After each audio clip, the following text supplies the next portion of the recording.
keeping me at 10 when you're 2. I can't help but feel sympathetic, I do. You think you're bad, boy, but I feel bad for you. Think you're bad, boy, think you're bad, boy, think you're bad, but I feel bad for you. I'm not even mad, I'm not even mad, I'm not mad, I'm not mad, I just feel bad for you.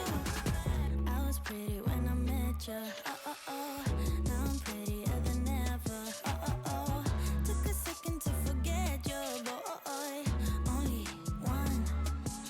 If you wanted to hurt me, well you failed big time, cause I knew you would panic and run. I won't chase you, baby, I'm too good without. If you think that I'm crying, you're wrong. I'm not even mad, boy, but I'm confused. Shouldn't you be keeping me at 10? So you've been playing Destiny. I can't help but feel sympathetic, I do. You think you're bad, boy, but I feel bad for you. Think you're bad, boy, think you're bad, boy, think you're bad, but I feel bad for you. I'm not even mad, I'm not even mad, I'm not mad, I'm not mad, I just feel bad for you. If you wanted to hurt me, well you failed big time, cause I knew you would panic and run. No, I would say I won't chase you, baby, I'm too good without. If you think that I'm crying, you're wrong. Think you're bad, boy, think you're bad, boy, think you're bad, but I feel bad for you. I'm not even mad, I'm not even mad, I'm not mad, I'm not mad, I just feel bad for you. Think you're bad, boy, think you're bad, boy, think you're bad, but I feel bad for you. I'm not even mad, I'm not even mad, I'm not mad, I'm not mad, I just feel bad for you. Think you're bad, boy, think you're bad, boy, think you're bad, but I feel bad for you. I mean, I've never been like a totally diehard to the Destiny, but I like it. I just never like really stuck with it long enough to do anything with it. But, yeah, I Why mean, don't you get it by now? Tell me what you learned in grade school. Give it to me like you want it. Did you forget that code? Why is our love at one-sided? It should really be give and take. Fill you up and leave me empty. Baby, was that my mistake? Covering his feelings, going through changes. I'm just so mad right now, I can't even think straight. So I'ma just tweet it and delete it, knowing you won't read it. Before we get too far away, I need to clear my mind. I'd rather just tweet it and delete it before we cross the line and we reach a point we can't rewind.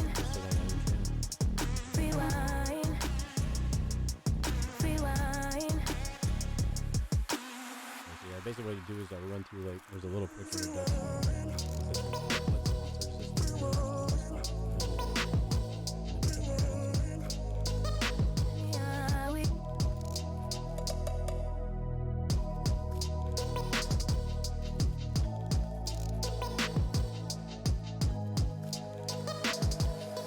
Hiding these feelings, going through changes. I'm just so mad, but now it's at my own expense. So I'ma just tweet it and delete it, knowing you won't read it. Before we get too far away, I need to clear my mind. I'd rather just tweet it and delete it before we cross the line and we reach a point we can't reach.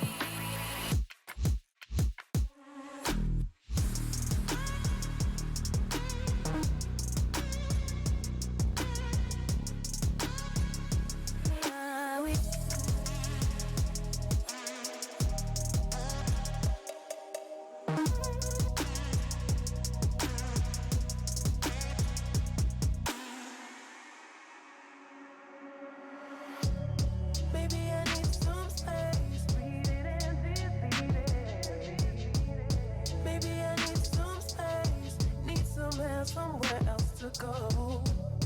Maybe I need some space. Read it and delete it.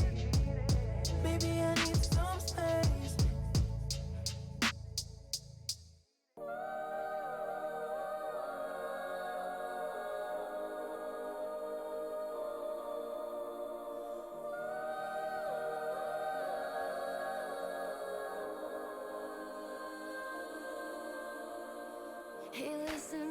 try to tell you this 100 times. Not getting better by lying there. Web browser. To cry. You on repeat, you can see shit cause you have closed your eyes. You say you listen, but you're missing what it's all about. Rise up now. If you never fall, you don't change at all. Cry out now. Have you given up? I will never stop, yeah. I try to help you, but you keep reading between the lines. There's nothing there for you to Really complicate. haven't heard We're what not they're doing with it. aligned. The rumor that I've heard in the background Guessing is that's that just they're trying to another keep sign of growing up. getting You're into growing what old. different Your data life groups keeps they had. passing. Rise up now. If you never fall, you don't change at all. Cry out now. Have you given up? I will never stop, yeah. Prior to that, the data that was in the last 2 weeks, older videos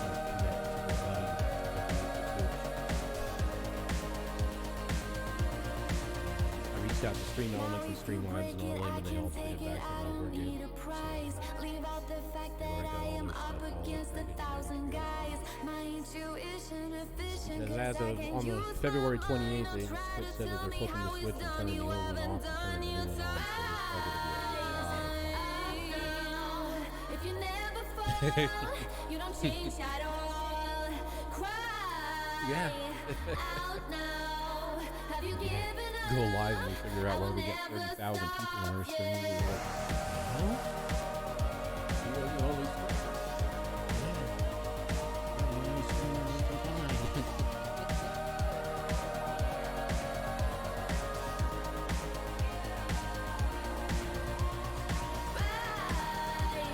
up now. If you never fall.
Hey, ladies and gentlemen, welcome to the Dog and Company on Doghouse Live. How is everybody? I'm your host, Rebel Dog. Tonight we've got the introduction premiere, whatever you want to call it, of Behind the Camera not camera. Anyways, we got CupofRobots. I'm really excited. I've really gotten into some of his streams, and I've watched a bunch of his streams, and he's very, very entertaining, and he's part of the premium directory on Get Wet Sports. If y'all don't know what Get Wet Sports is, it's the online creator directory library, and what they do is they host your channel and try to promote and try to get you guys out of the big analytic pool with that is happening with content creators and stuff like that. And I just, my audio camera, welcome to streaming, everybody. It's just like your cameras are either crazy or your audio is crazy. Tonight, my camera decides to want to be fuzzy. Anyways, like I said, I am Rebel Dog, the host, and I appreciate you guys being here. A little bit what we do as we get onto it. I have this all typed out for once in my life, but anyways, this show is dedicated to creating a personal bond between the viewer and the creator. That is my theory behind doing the entire Doghouse Live, the Dog and Company talk shows. Has nothing to do with me personally. It's the reason why I host it on a separate channel. I want this to be all about the creators. Basically, I created it so that maybe you guys can connect on a personal level with the creator. I know I've been researching a lot of it, and one thing I found out is like if you have a personal connection with the creator, you'll tend to maybe return to that creator more and more and more. So hopefully this gives a way to help promote the creator, get more people to come to their channels, and kind of give them a boost. I also want to sit there and say a little bit of this is a mature audience style channel. So basically what I mean like that is be mature about it. If you come into chat, respect the chat, respect the guests, all that good stuff. And also you might, depending on the show, depending on the guest or whatever, you might hear some things that aren't made probably for the younger groups. Anyways, I'm going to stop talking anyways. One more thing is, like I said, the sponsor of this show is Get Wet Sports. If you guys have not heard of Get Wet Sports, it is an online creator directory. Like I said, we have over 4,500 people in the directory, and we're adding people daily. I think usually Tuesdays is when they announce all the additions. I think Tuesday they've already added, I think it was like 10 more people to the directory, so it's pretty cool. I know in March we were coming up with an org madness.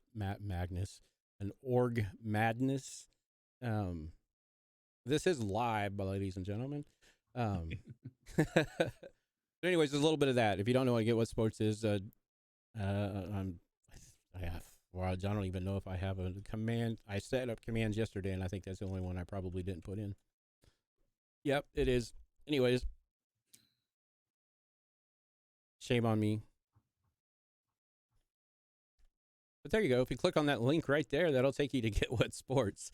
I put up every other link possible in there. I put up the guest link. I put up the guest information and all that good jazz. But our guest tonight is CupofRobots. He is a partner.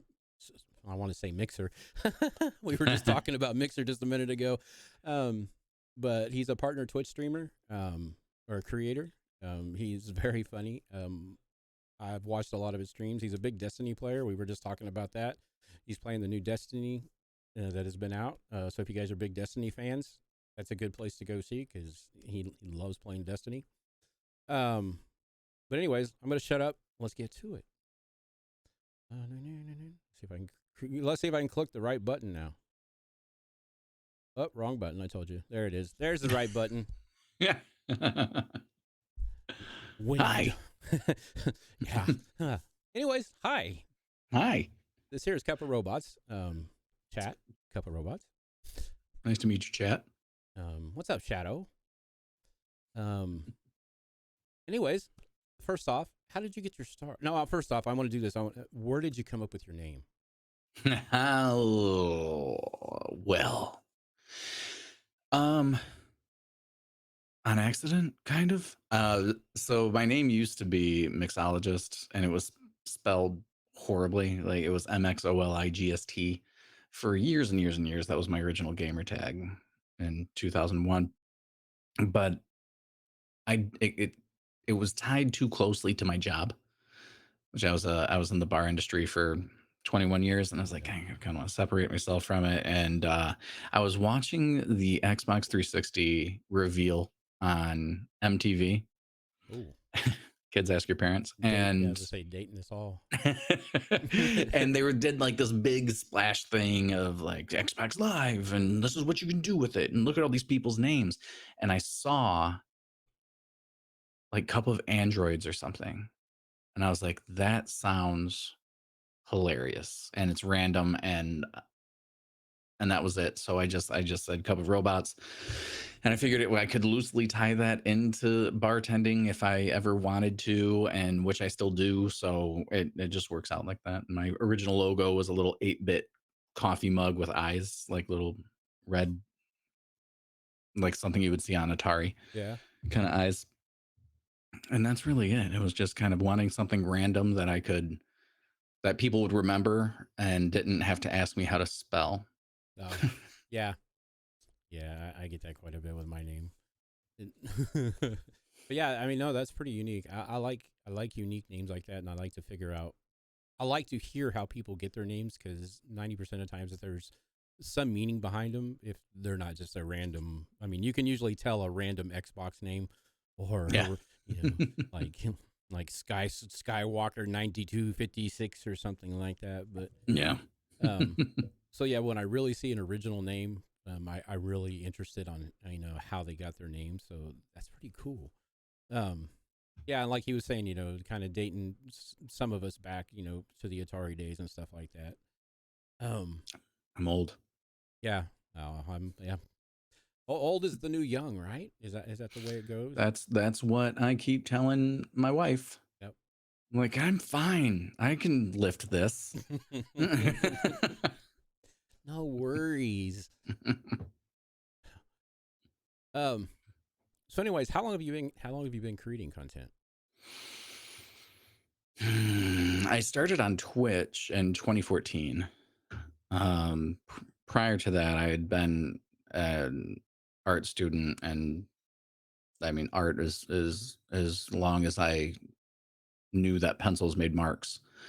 But in about 2014, about 2013, actually, I saw Extra Life, and I've always been big into charity and helping people that can't help themselves, and Children's Hospital like Beaumont and things is kind of the epitome of that. Okay. And I was like, God, I want to get involved in that. So what do I have to do?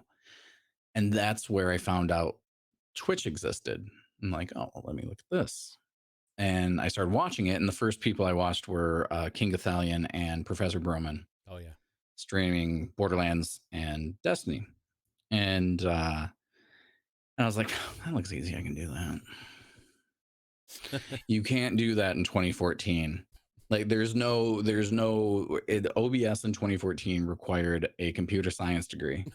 Like I had never heard the word bitrate before, and it was and I was like, well, I probably need a green screen, right? So I went out to Party City and got this plastic, one of those plastic tablecloths that are like $5 or whatever, hung that up behind me, and I had a desk lamp pointed straight into my retina, and I was using the built-in webcam on my Mac, Oh. and I was using its audio as well. Okay. And I went live, and I actually joined a team with IGN, and we raised 11 grand for Extra Life, and I was like, this is kind of dope. Yep.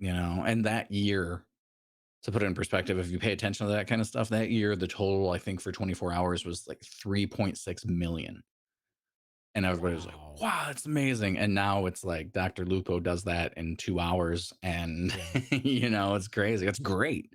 But it was cool being there at the beginning, and back then Twitch didn't have,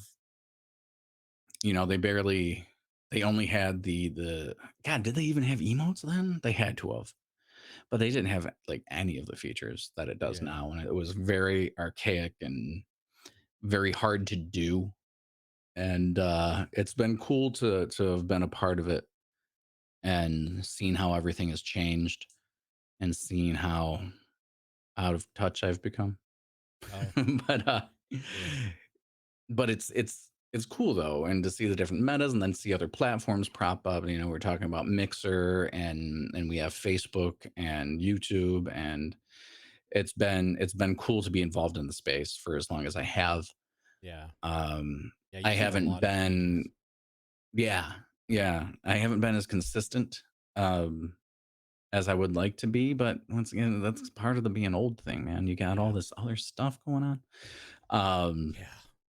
But I still do like it. I mean, I still have people that are in my chat that are from 2014, and and I tell them that they all have mental issues and they need to like find something better to do with their time. But it's cool. I mean, they were there when I said I got engaged. They were there when I said I'm taking time off to go back home to Michigan for our wedding, and and it's cool. I mean, they're from Australia, UK, all these different places, and it's been really cool. I've actually gone to London to meet a couple of them, and it's just cool to have something like that. And And then every once in a while, once a year, we come together and raise a bunch of money for sick kids, which makes me feel real good.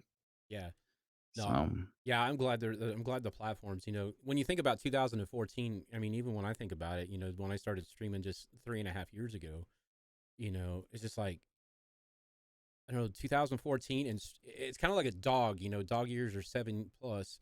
It's just kind of like when you're a streamer, there's a such thing as streamer years. yeah. It's just like 1 year equals what, maybe 5 years, 60 years, yeah, actually, is the math. is the math. Okay. But I've noticed that it's like everybody's like, oh, I've been doing this forever, and then find out they're only been doing it, like you said, since 2014. But you don't realize when you get into this industry that, like I said, yeah, 60 years. It feels this like 1 month. Even if you do it for a month, if you're doing it, full heartedly and full blown into it, yeah, that 1 month seems like you've been doing it for years. Oh yeah, I mean it's physically and emotionally exhausting, and it's it it it wears on you Yeah. after a few years. That's why I'm a big proponent of both mental and physical health for content creators and stuff. I think it's really important to talk about, um, especially when, like, for whatever reason, my stream used to skew younger than it does now. And I'm not sure if that's because I started doing more bartending stuff or stuff like that. But over the years, it's just kind of skewed older. Maybe it's just my audience growing with me. But I used to talk about that, especially when I knew there were younger people in there. Like, dude, you have to pay attention to your health and every aspect of it. And because I've had friends get really sick, streamers get sick, they get heart problems, all this stuff because they just don't take care of themselves. You're sitting especially if you have a desk job on top of this, and then you're just at a desk for 13, 14 hours a day. It catches up with you real quick. Yeah. When you get old. Yeah. I'm gonna keep saying the word old. Hey. I say it all the time. Yeah, I've had the last few days off of work because of weather, and then plus I took 3 days off to try to get some things situated in here. And so yeah, I've been planted in this desk in this chair since Monday, and actually since Sunday afternoon. I think I've only gotten up enough to go to the bathroom, eat some food. Actually, today was the first day I got out of the house. Yeah. But yeah, people just don't realize when you get into this space, if you want to make something for yourself, there is a lot of work to it. Not just, whatever the Twitch talkers tell you. It's just like, I just need a camera. Don't really need a camera. Just hit the live button and go live. Yeah, that was when I first started. There were 500 partners total, I think. Oh, wow.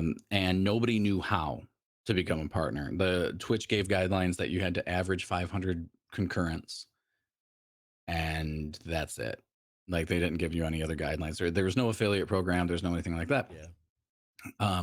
So you couldn't, if you wanted to figure out how to do this, you had to just grind like crazy and until you figured it out, until you caught on, because it was, even YouTube was way different back then, and as far as how it worked and how you could bring people to other platforms with it and things like that.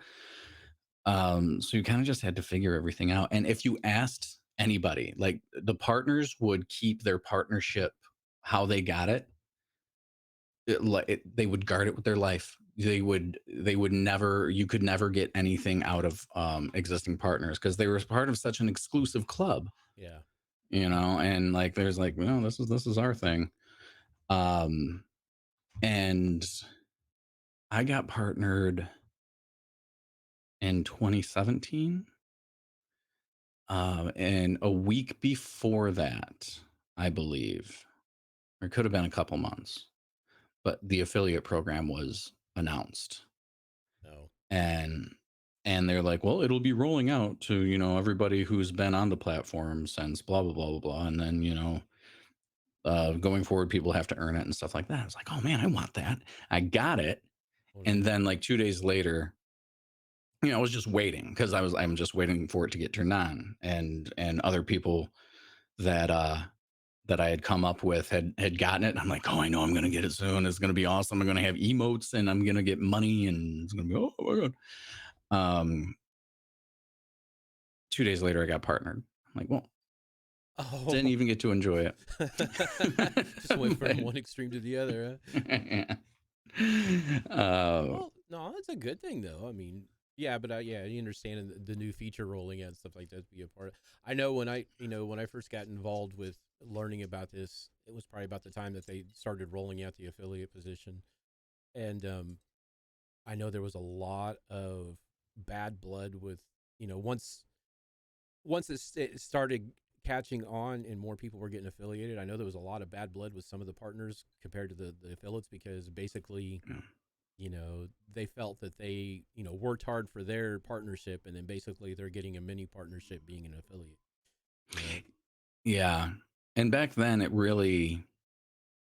there wasn't much of a difference between partner and affiliate when it first launched because there wasn't different tiered subs. There's only the $5 sub, and in the tiered subs when they first rolled out, partners got a bigger split of tier 2 and tier 3.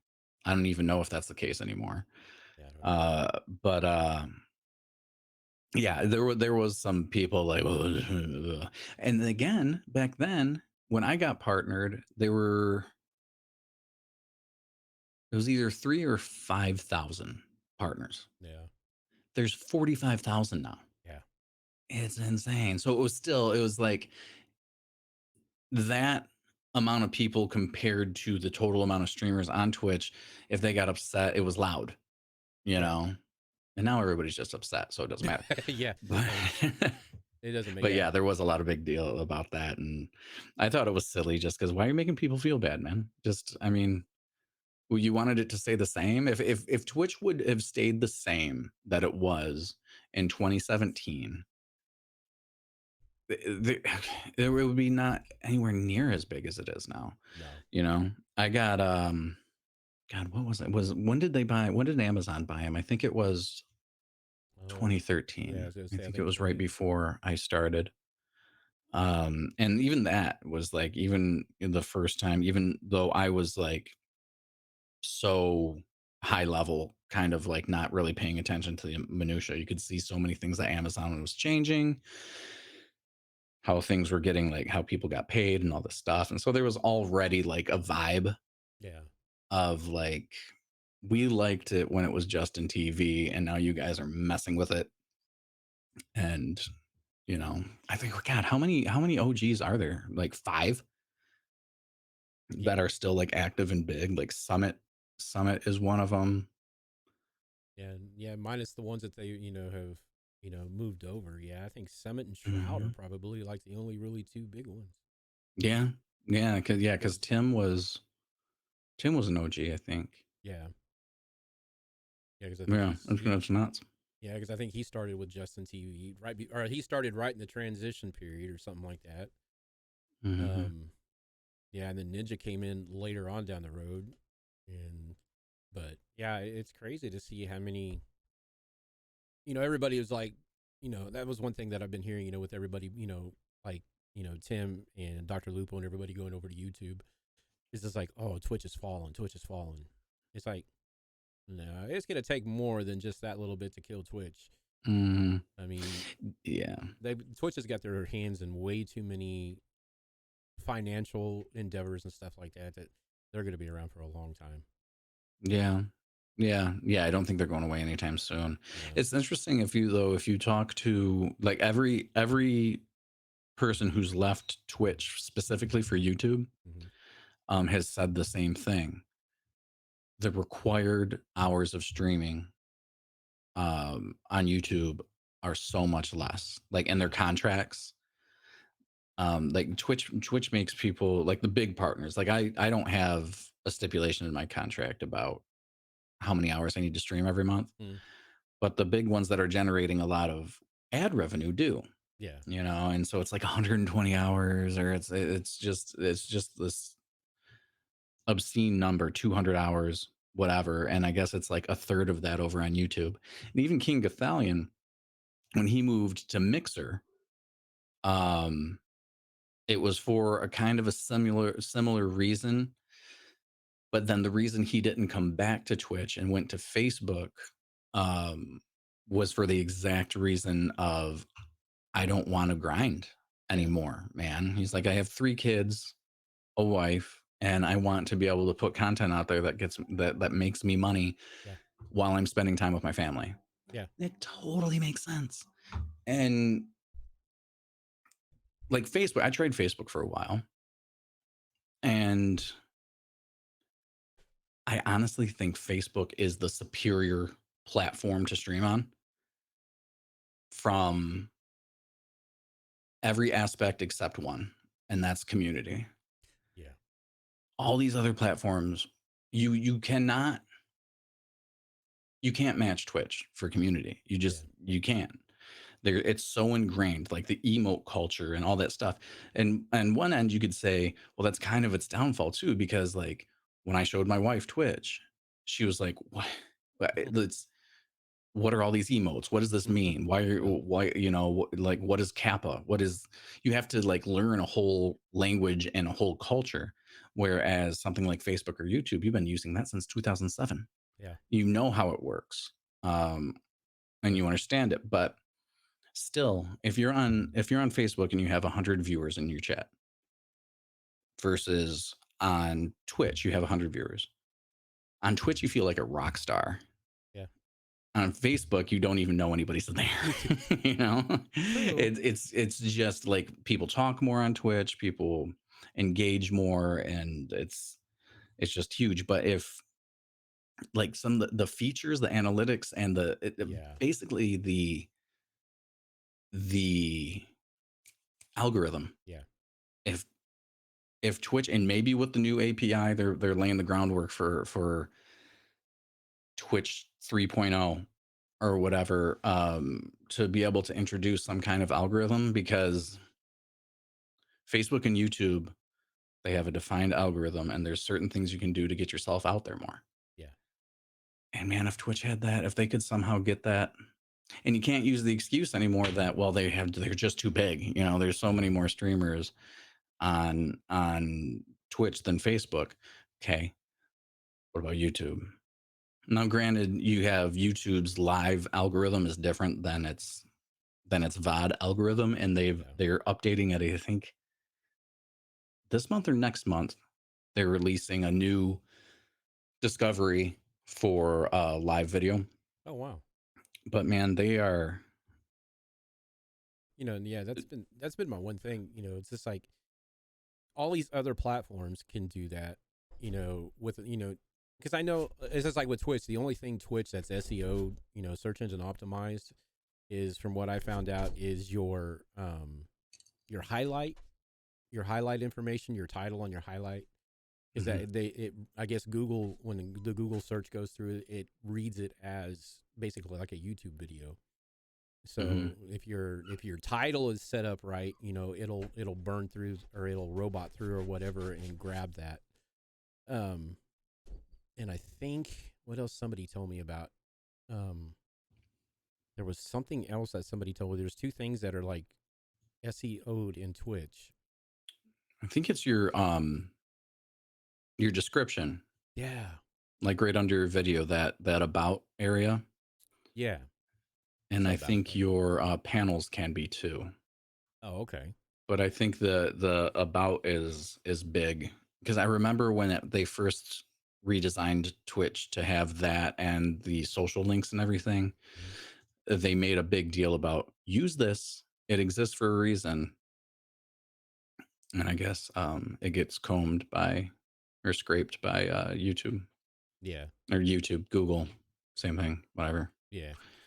But yeah, I mean, if they could do something more, like I said, I don't understand, how I guess, I think that's the only thing that I could probably see about people, that think it's too big, is that they've got so many of these other things that they're handling instead of actually worrying about the discoverability. I think granted, I like the emotes, just like Battlescar come through with her emotes. I like the emotes. I like everything else because it gives, like you said, community chat interaction and everything else.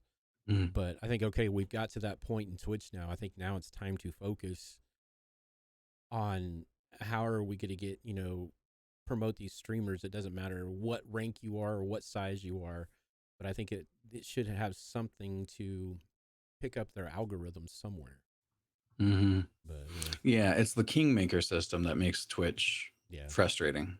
Yeah. The rich get richer kind of thing. So yeah, it definitely needs an overhaul, and people much smarter than me will have to do it. Oh, yeah, definitely. Because if there's not a file save as discoverability, I'm not going to do it. Yeah. Nope. I'm totally down. I mean, the one thing I do know, I know still, back, what was it, a few months ago when they had all the hate raid stuff and stuff like that going on.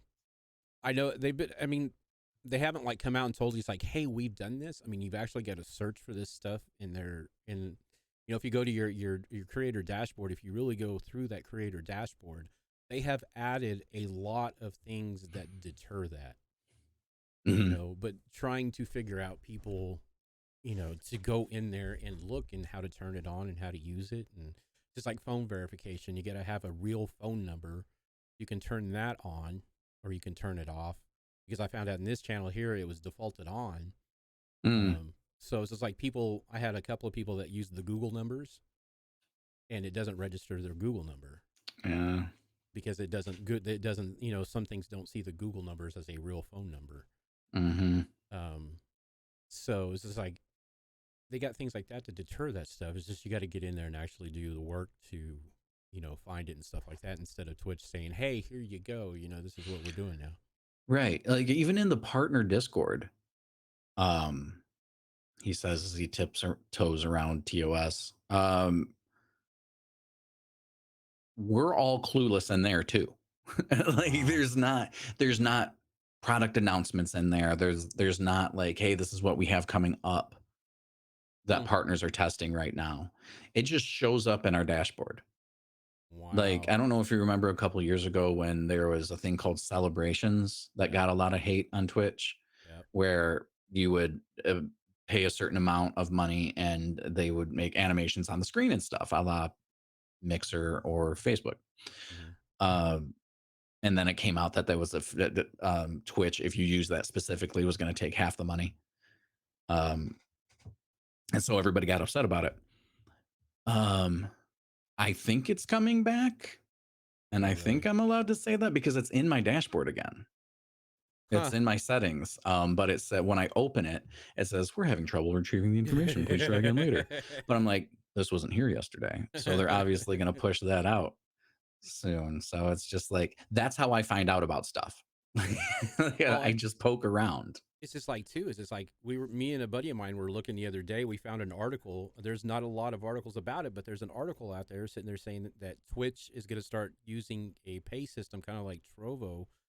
They're going to try to kind of roll something out to where if you, for your ad revenue or your ad program, it's going to be part of the ad program, that if you stream 40 hour, a minimum or a max or a minimum, you got to stream a minimum of 40 hours a month. You can pick 3 tiers that's going to be in there.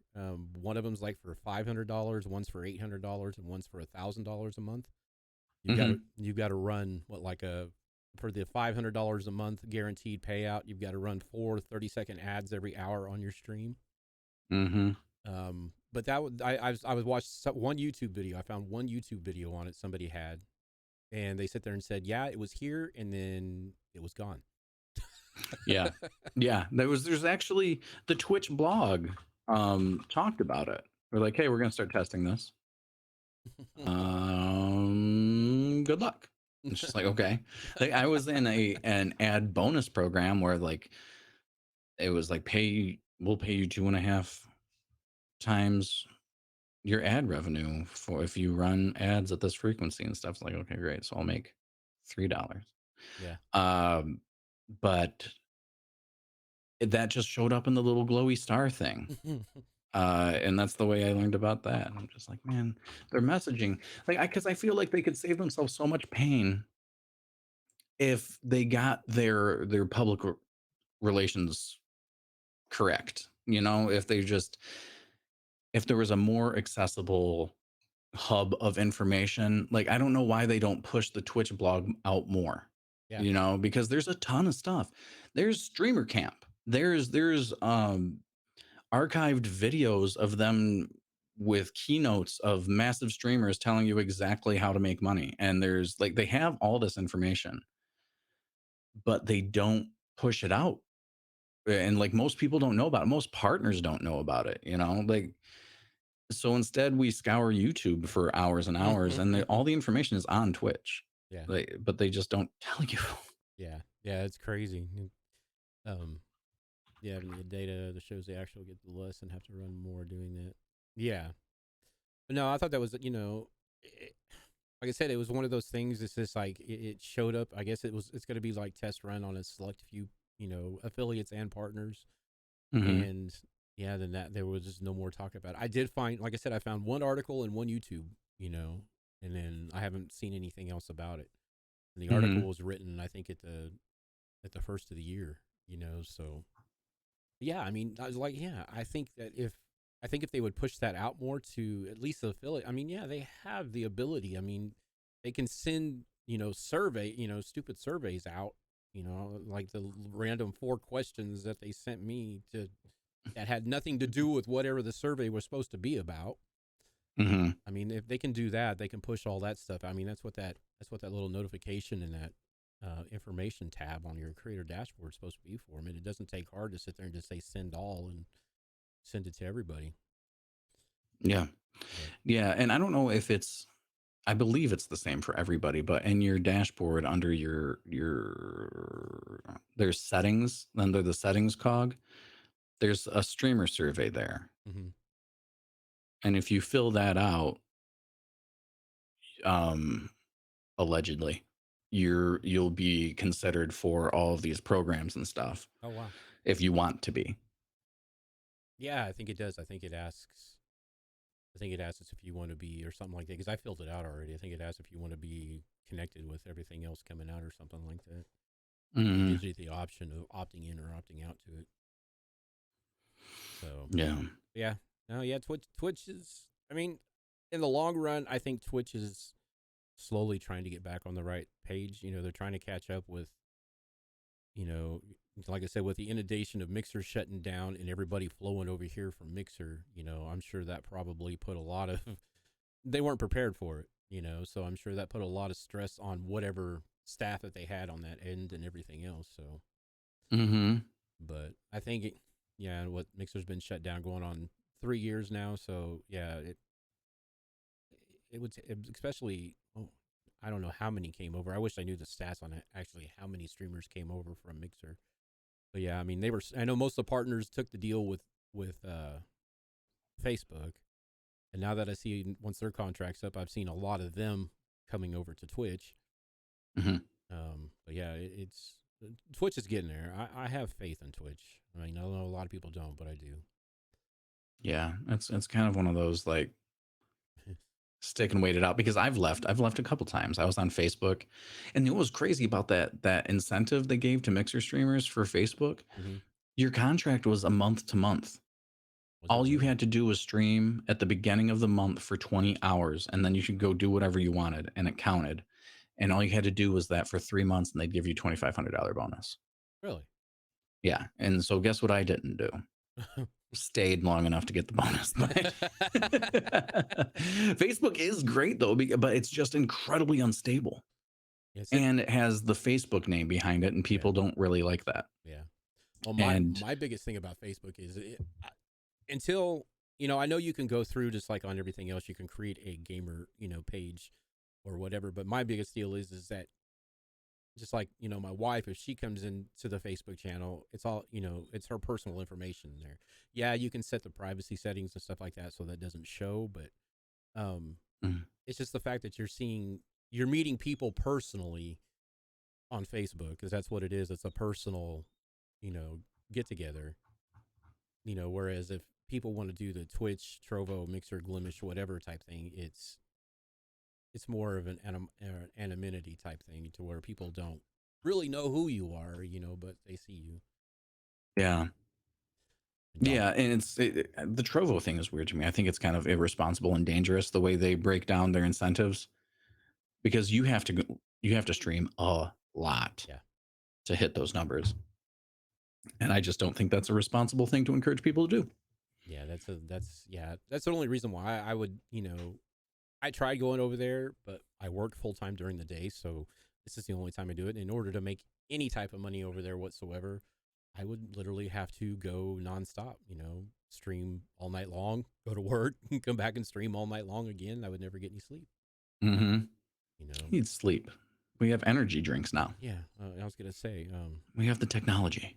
sleep has not been my friend in the last few months, but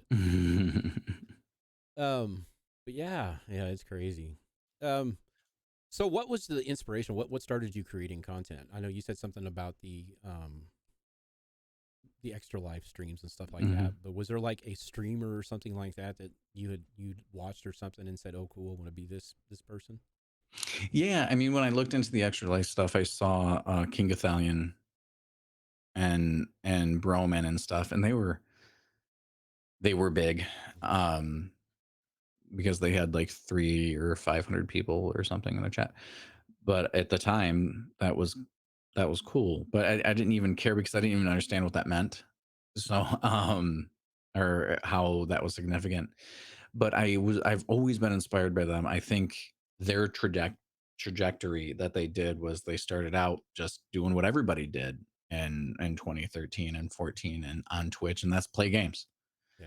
and tried to make compelling content. And Broman specifically was, he made his name by speed running Borderlands. Yeah. And he hooked up with Gathalion, and they built this company together. They built Rare Drop, which now is a tech company, is a coffee company, is a, all these different things. And they have a convention, Guardian Con, and the way they worked with Bungie during the launch of the original Destiny and everything was just awesome. And they continue to do things, and they continue to innovate, and that's really inspiring to me, because like this, as we were just talking about, this isn't sustainable. Like, streaming live should be a supplement to your main income. Like, as far, even in content creation, that's not where all the money comes from, and they really took that business model and did it right. They've had some hiccups along the way and things like that, and but it's just, I think they're really inspiring. I think they do an amazing job, Yeah. and they seem like genuine dudes. Yeah, I love Professor Broman. Actually, he's one of them. Broman and Joe Rogan are the two that when it comes to the podcast situation, those are the two that are kind of like my inspiration, because I started watching and listening to Broman. I will listen to his podcast at work all the time, so it's just like, that was really cool when he did his podcasts, So yeah, Broman's a good dude. He's one of the OGs too. He's been around, since the beginning. So yeah, I just think it's awesome. And and then, if a more modern example would be Ludwig. Yeah. I don't jive with his content, but it's super impressive. Yeah. Like, his ethic, his work ethic, and the way and the way he talks about it in interviews and everything. God, I can't remember who interviewed him, but they said, what does somebody need to grow as fast as you did? Because he'd only been on Twitch for like 2 years. Yeah. And he said, you have to be better than me. And that's it. He's just like, you have to make better content than me. You have to have a better work ethic than me. That's the only answer. He's like, all I do is work really hard, and because he would do it, because he would stream for 10 to 12 hours a day on Twitch. But during that, he had catered his content to being able to pull specific parts of it for YouTube. Like he was making YouTube content live on Twitch, basically. Yeah. So he was able to stream 12 hours a day and then release a full YouTube video every day. And he did that for 2 years. And that's why he has millions of followers on all platforms and stuff like that. It was just, that's incredibly impressive to me. Yeah. No. Yeah. Those are impressed me too. And that's one of those are the ones that I tell you. It's like, if you want to watch people that, because people come and say, hey, how do I do this? How do I grow? Because you've got to grow at your own pace, and you've got to grow. You've got to find what that niche that everybody's wanting that you can provide for, is what I always say. And yes, Shadow, your time is coming. It's coming. It's coming. And that's part of it. If you want to go back to the comparison between platforms, part of Twitch's issue is, well, how do you become a successful streamer on Twitch? Start a YouTube. Yeah. Where if you look at Facebook, it's built in. Where when I was on Facebook, my VODs were making more ad revenue than I would for the entire month on Twitch. Because number one, they pay out better. They pay out almost as well as YouTube. Yeah. And the video discoverability and everything like that. If Twitch would do something with their VOD platform, it would be huge. Yeah. Give me a reason to create highlights, and use the proper tools. Give me the proper tools to do this. They have a built-in thing to export it to YouTube. Yeah. If that's not admitting defeat, I don't know what is. And I just found that recently. Like in the last few months, I just found that you could actually export your videos to YouTube straight from the Twitch dashboard. It's always been there too. And I'm like, what? It's like, why? Why would you do that? Why would you have the ability to do that to your competitor? To a competitor? But, Like, why don't you just? I mean, you could so easily. And you want to talk about, because Twitch has always had a problem with ad revenue, and especially when controversy started to pop up a lot in the past couple of years, you started getting people saying, I don't want to support Twitch because they take half of your money, so I'm not going to sub to you. I'll just donate directly to you, or blah blah blah blah blah.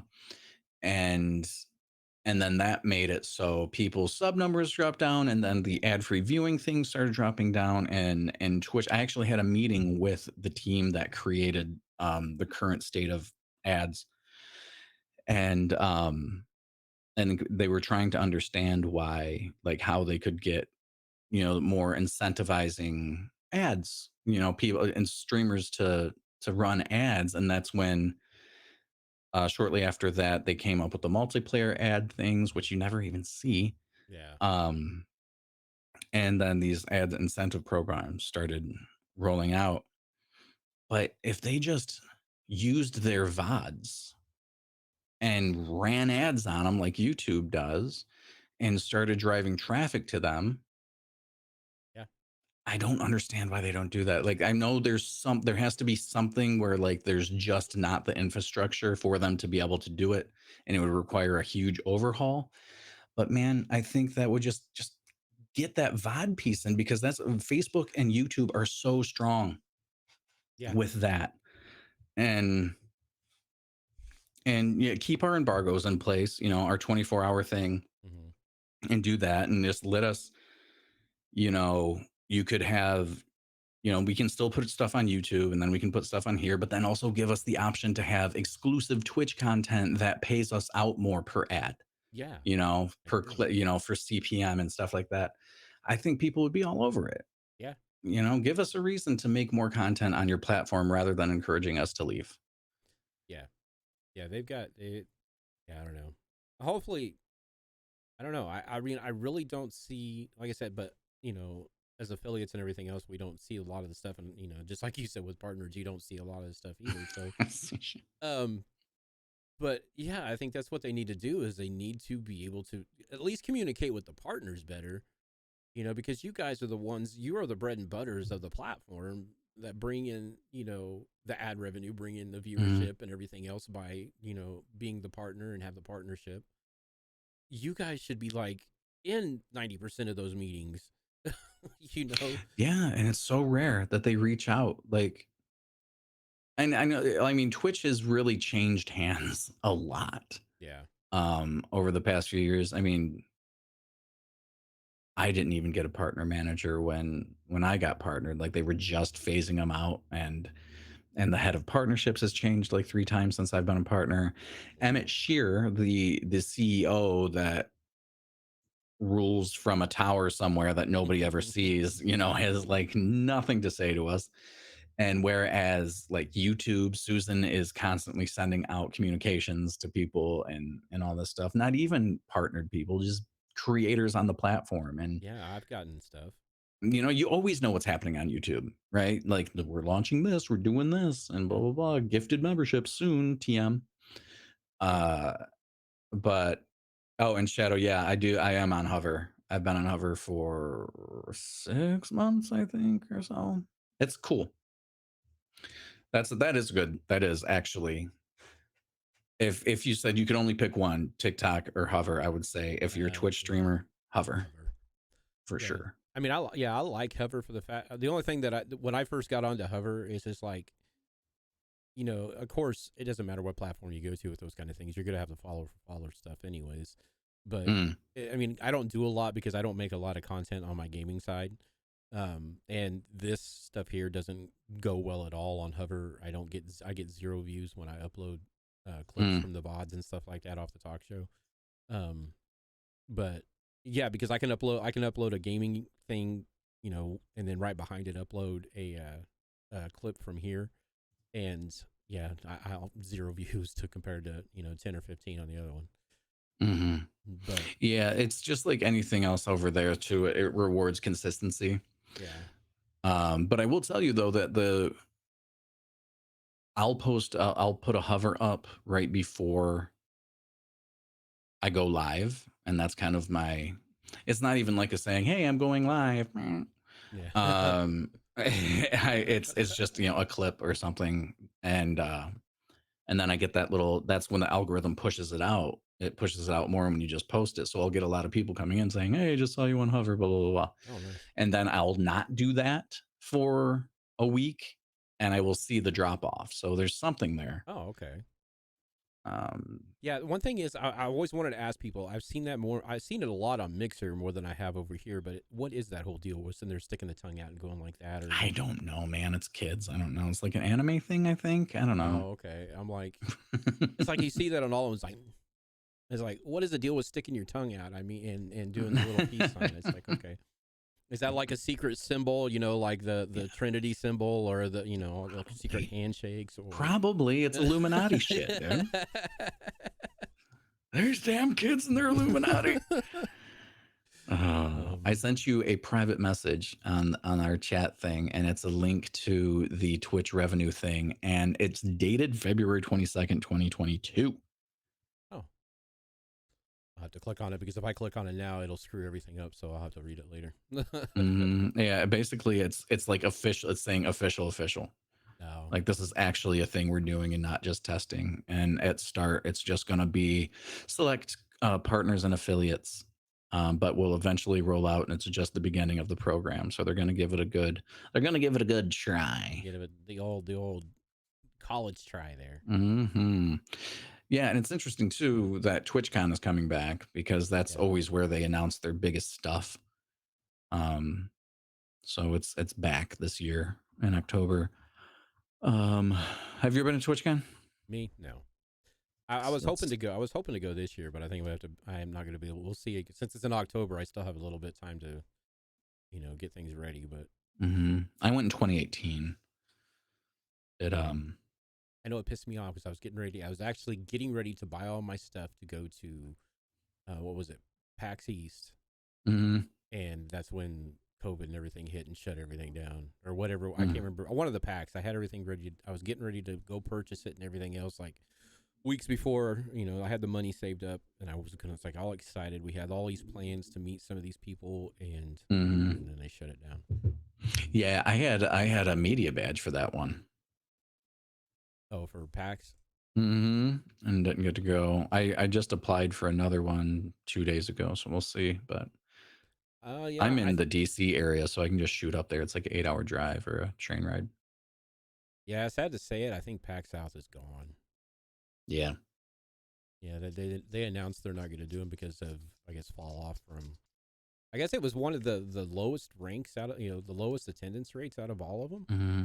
And I figured It was the being, newest one too, isn't it? yeah, That was the yeah. and I I figured mean, since, where was it? It was in San Antonio. yeah, and that's like party capital of the world when it comes to Texas. Yeah, yeah. There are definitely worse parts of Texas. Or am I thinking of? Yeah, I'm thinking of San Antonio. Isn't that where they got the river or the boardwalk is in San Antonio, or is that Austin? Maybe, I can't maybe I remember. am thinking of Austin. I think I am too. I can't remember. I went to Dallas, or no, I was in Houston once, and I was like, yeah, I don't need to do this again. Sorry, anybody that's from Houston, but you should move. Yeah. This is coming from somebody who grew up in Detroit and moved to DC.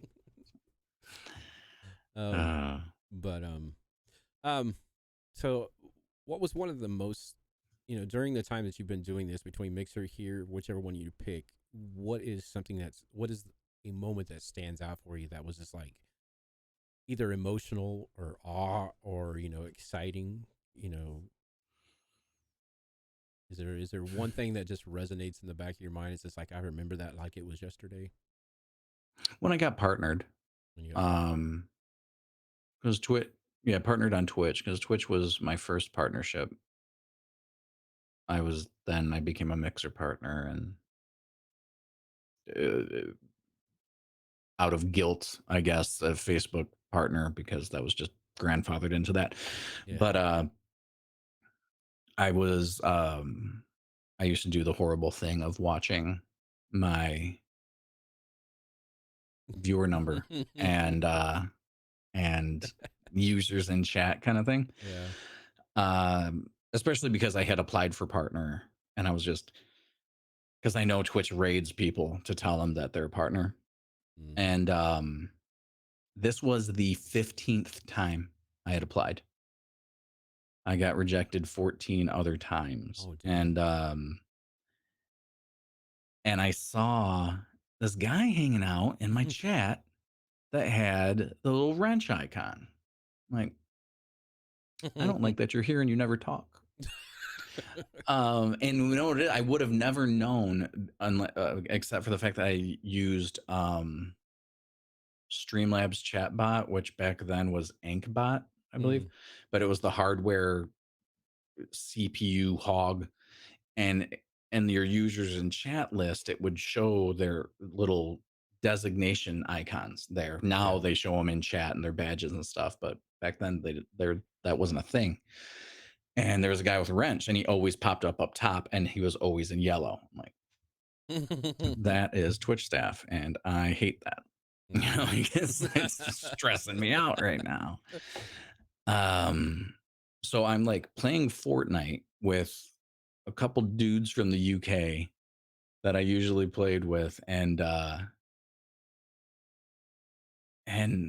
God, they're like, I just had to refresh your stream and you have a check mark. I was like, no, I don't. And I refreshed it and I didn't see it or whatever. And then I saw a couple more wrenches pop into my chat and stuff. And I went, oh my God. And the check mark popped up under my stream.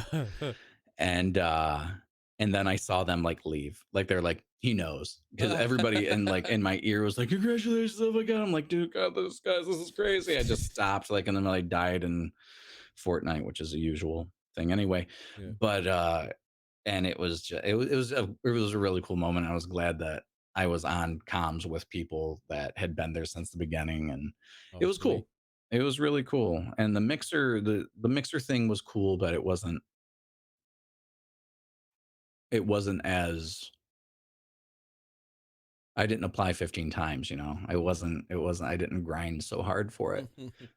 It was just a cool experience. And then my wife was amazing. Because I think this is still true. Twitch scales how many partners they have. based on how many users there are. They always try to keep the number around 1% Oh, of okay. total streamers or partners. But she got me this. I usually have it, but it's in the dishwasher right now. Big ass purple water bottle with the Twitch logo on it, and Mhm. it was translucent, so it was like a clear kind of purple plastic, and she filled it with purple and white M&Ms that were customized that said "Cup of Robots 1%," Oh, wow. and it was just such a cool thing, and she brought that to me. Um, Probably I don't know, like a couple days after I had got partnered, and she brought it up while I was on stream and stuff. It was just really, Oh, it was a cool. really cool thing. That's awesome. Yeah, it's always awesome when you hear about how, your family or your wife or significant other or your kids or whatever, you know, are just excited about you doing this as you are doing it, because a lot of people don't understand, this is an addiction kind of sort of, Yeah. being a creator or streamer or whatever. I mean, especially in today's world, to where going outside is just like like I told you earlier, I hadn't been outside since Monday or since Sunday Mhm. afternoon, and we went out today, and my anxiety was just like through the roof. It's just because it has nothing to do with me, because I work outside during the day, but I've been off, Mm. and Mhm. so it's just like when I went out into the public, we went to eat and sat behind these couple and the kid, and nothing wrong with the kid, but he was just very hyperactive, and my anxiety was just, I was like, okay, it's time to go home. Mhm. No, totally get it. I was Okay. I joke I used to joke before I realized how serious the pandemic was going to be.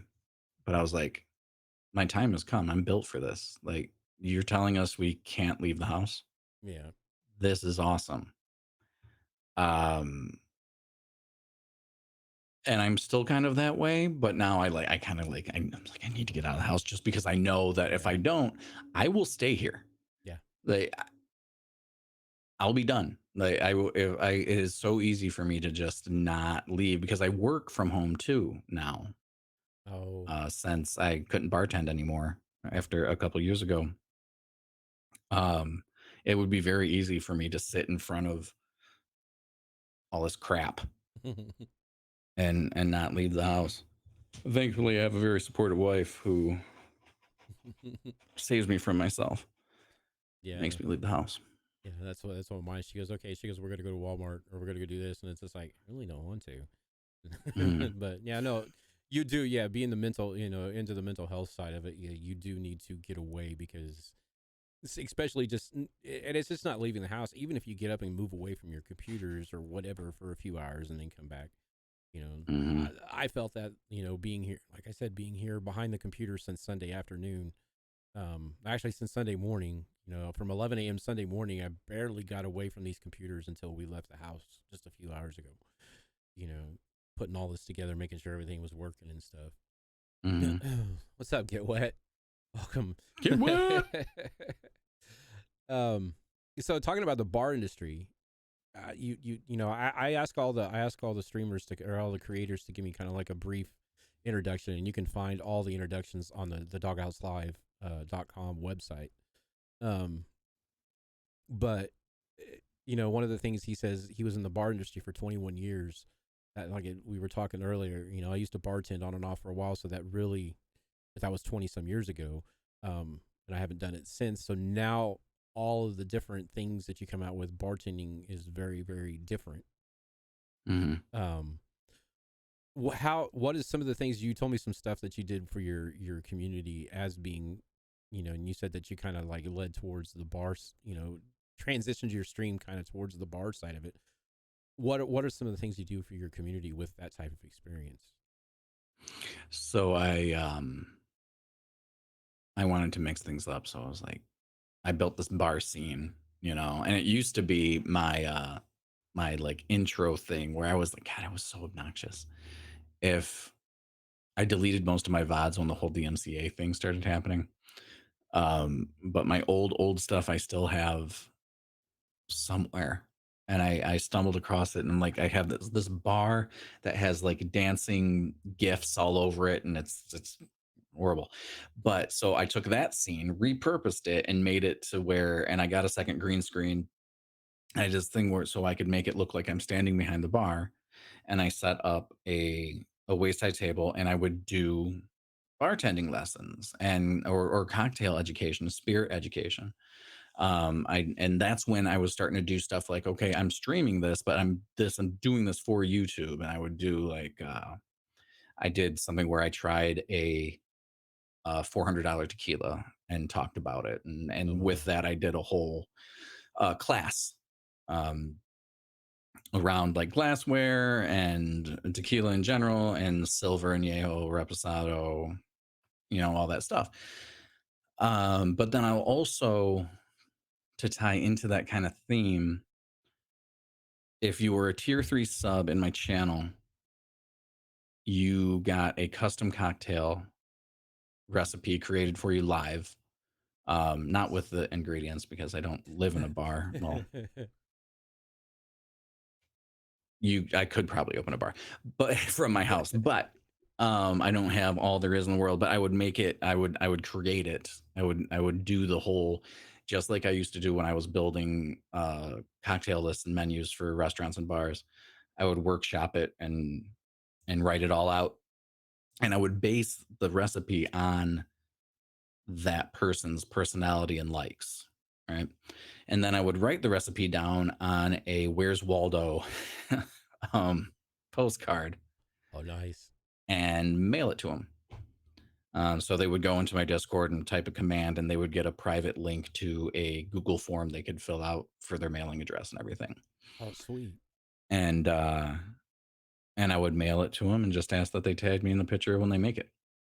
And it was a hit. That was I don't remember why I fell off doing that.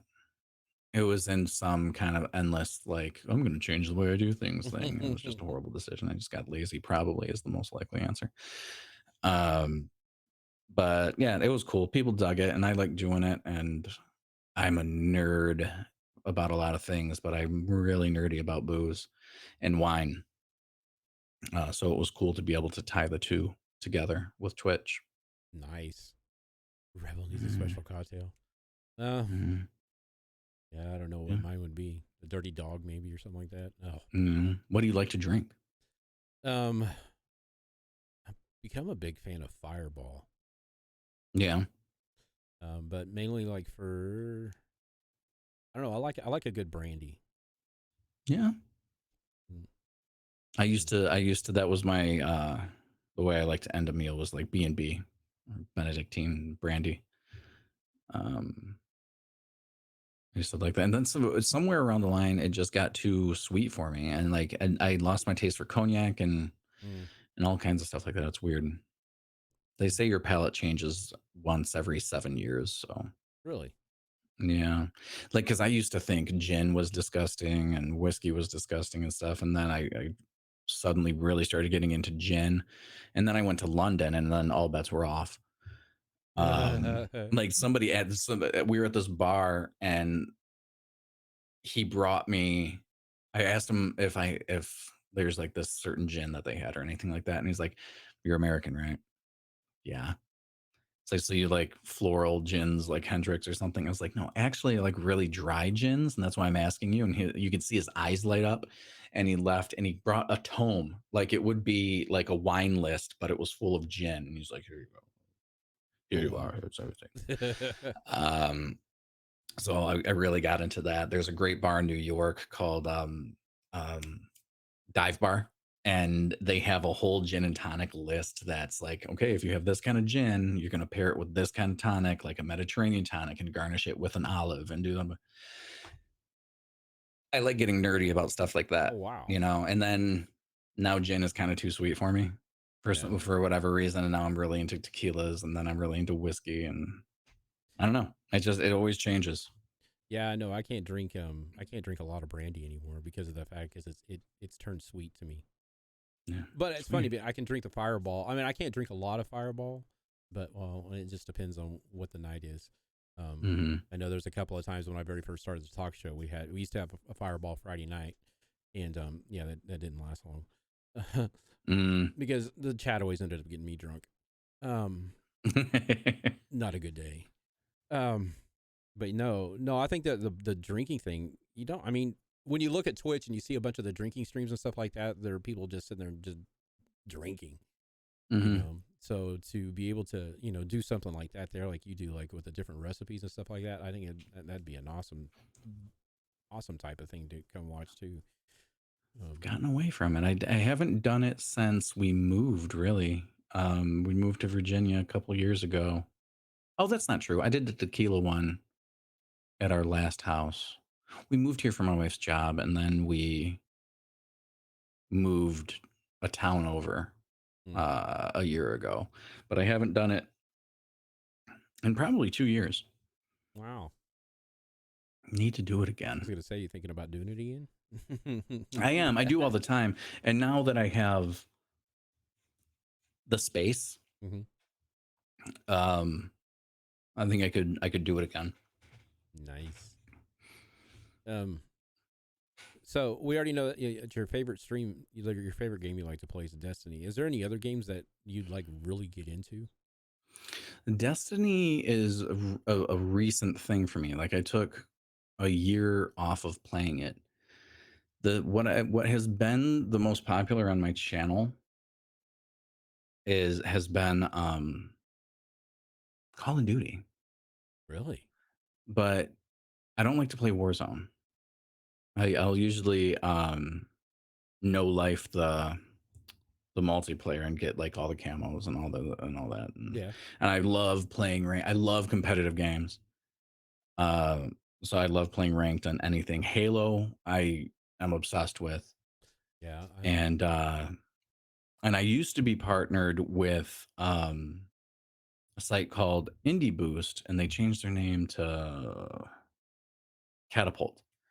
Oh, okay. And it's really cool for streamers. If you like indie games, you bid on the ability to create coverage for certain games and stuff. And I got to play a lot of cool stuff from there. I love indie games. I love, and that's like the art nerd in me and stuff. I just love like these small teams creating something by hand and all this stuff. And I used to, every Friday I would showcase a different indie game. Oh wow. And then go back to Call of Duty or Halo I love indie games. I appreciate you, Shadow. But yeah, no. So, okay, I lost my train of thought. I see my dog walk in the background, and I'm like, what was that? The favorite part of your stream. I mean, what do you like the just chatting sections, or do you like? Well, I mean, you said you like the Warzone and stuff like that in competitive games, but what do you feel about the just chatting streams? I mean, do you feel that there's something that are going to probably become more of I don't know how to say it, more of a this is what I want to go to type stream when people come into Twitch from now on? It's interesting. The most recent report from Stream Hatchet came out, and just chatting is the biggest category, not only on Twitch, but it envelops all other categories from all other platforms. Wow. Like there are more just chatting streams and more viewers in that category than Facebook and YouTube combined for their live streams. I know a lot of just chatting streamers, and I think it's really cool. And I think it lends itself to what you were talking about. The reason that you created this, right, is that it's the intimacy. Yeah. Right. And you get to know somebody the more you want to support them or be around them or just, consume their content in general. And there are some really good ones, man. Like, especially, and you'll see a lot of them on Hover. Like we're talking about, like BB Jess.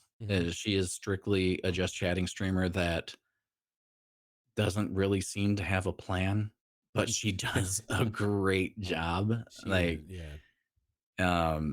And And I know that's part of what makes somebody great is that it looks like organized chaos, and it's actually extremely planned out kind of thing. Yeah. Um, but I think it's huge, and I think you'll see cooler stuff with it. Like if you want to go back to talking about Ludwig, what he did with the Jeopardy stuff that got Oh him in trouble.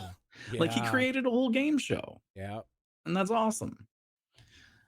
Just doing stuff like that and interview shows and like kind of like if you look at, I always look at things outside of streaming to inspire me for my content Mhm. kind of things, or my layout, the way I do things. And you look at like ESPN, the way they do overlays and stuff like that and Yep. transitions, like okay cool, you can see parallels between that. Or like Fox Sports, if like for the NFL, the way they do their stuff and their stingers and the way the information is always there but not obstructive and Yeah. stuff. And then late night TV, like talk shows. Um, that format, I think, really lends itself to Twitch and the just chatting kind of thing because Twitch's chat is so interactive. Yeah. And people are always willing to type in chat. Like if you tried it on Facebook, you'd be like, it'd be like your mod be like, yeah, I have something to say, like every time. Yeah. But you can, get more interaction from chat on Twitch easier. And but I would love to see that. There's somebody named Katie Nolan who is now with, I think she's with Fox Sports. I was gonna say, I think so. Yeah. Yeah, and she started as a YouTuber, and she just had a Wow. green screen, and she would go over stories, and she was hilarious. And then she got a co-writer. I think it was like her husband or her boyfriend or something at the time helped her put this whole thing together, and then she kind of got in this little small outfit, um, like a production outfit. I can't remember with whom. I don't think she started her own company or whatever, but then she got offered a job from Fox. Wow. And now she's a sportcaster for Fox because of what she did on YouTube. And I think that's and it was super simple. It was her sitting at a desk with a green screen behind her, and she had pictures, just like you were watching the news. Like, I'm going to talk about this. Here's a picture. Oh. Huh. And it's like, you can do that with a Stream Deck. If you don't have a Stream Deck, you can do it with hotkeys on your keyboard. Like that kind of stuff, you can just do it. All it takes is some planning. Yeah. Um, and I think stuff like that is huge. And I would like to see more of that kind of stuff on the just chatting category, because there are people that like they have things. Okay, today we're going to look at your guys' selfies that you put in Discord, and today we're going to look at your stream setups and stuff like that. But I would really like to see more content, like relaying news or that kind of stuff. I think would be cool. Maybe that's what I'll do next. Yeah. I'm done with Destiny. Done. You heard it here first. Heard it here first. But no, yeah, yeah, because I mean, I know with everybody being cooped up inside and everything else, I know, Twitch got overrun, Facebook, YouTube, all of those people got overrun because, they thought they listened to all those people. It's just like, oh, I can go out and buy the equipment and, boom, I can become, multimillionaire overnight. And just anybody watching these VODs or anything in the future, if you're in it for money to start out with, you might as well just go somewhere else. Unless you are just that, you never know. I guess I can't say that because you never know. There could be that one person that turns on the camera for the very first time and boom, an instant success, Just made for it. They were made for the camera. Yep. But yeah, I enjoy these. I'm actually getting away from my gaming content and going to be focusing more on this channel. Mm-hmm. Just for the fact because I feel more comfortable here, Mm-hmm. and just not doing the creator shows, but doing, I got some other things I plan on doing and stuff like that. So Sure. You want a Stream Deck? Well, if I had my old one, I'd send it to you, but I think I used it as a giveaway like 4 months ago, 5 months ago. You should have said something. I would have sent it to you. I figured you already had one. Let me see. Oh, is there? I have one of these. That's not hooked up. Oh, there you go. A dusty, fingerprinty Go XLR that Oh. my camera won't focus on for some reason. But no. So one of the things is, I try to ask everybody is like, what is something, how do you engage your chat? How do you engage your community and stuff like that? What is something that keeps your chat? What do you think what keeps your chat and stuff like that coming back, your community coming back? I don't know. You don't know? I've been, well, as I mentioned before we started recording, we have new kittens. Mm-hmm. And right now I just think it's that they hope to see the kittens on camera. But I've just always been really genuine, and I'll talk to anybody. And I've always wanted people to feel like they can just be whoever they want to be, unless that person's an asshole. Yep. You can just talk about whatever you want, just be cool. And I've tried to create that environment over the years. And like when the people in my chat know who I am, they know my name. I mean, most people know. If you Google CupofRobots, you'll find my name because it's tied to my books that I wrote about vodka and whiskey. So like, I'm not like, oh, it's my secret identity, but they know personal stuff about me. They know my wife's name. They know, when we got married, we just know stuff. They know when my cat died that I had to take some time off, and they all felt horrible about it. And they just, I don't know. I try to be as welcoming as possible, and I try to be entertaining.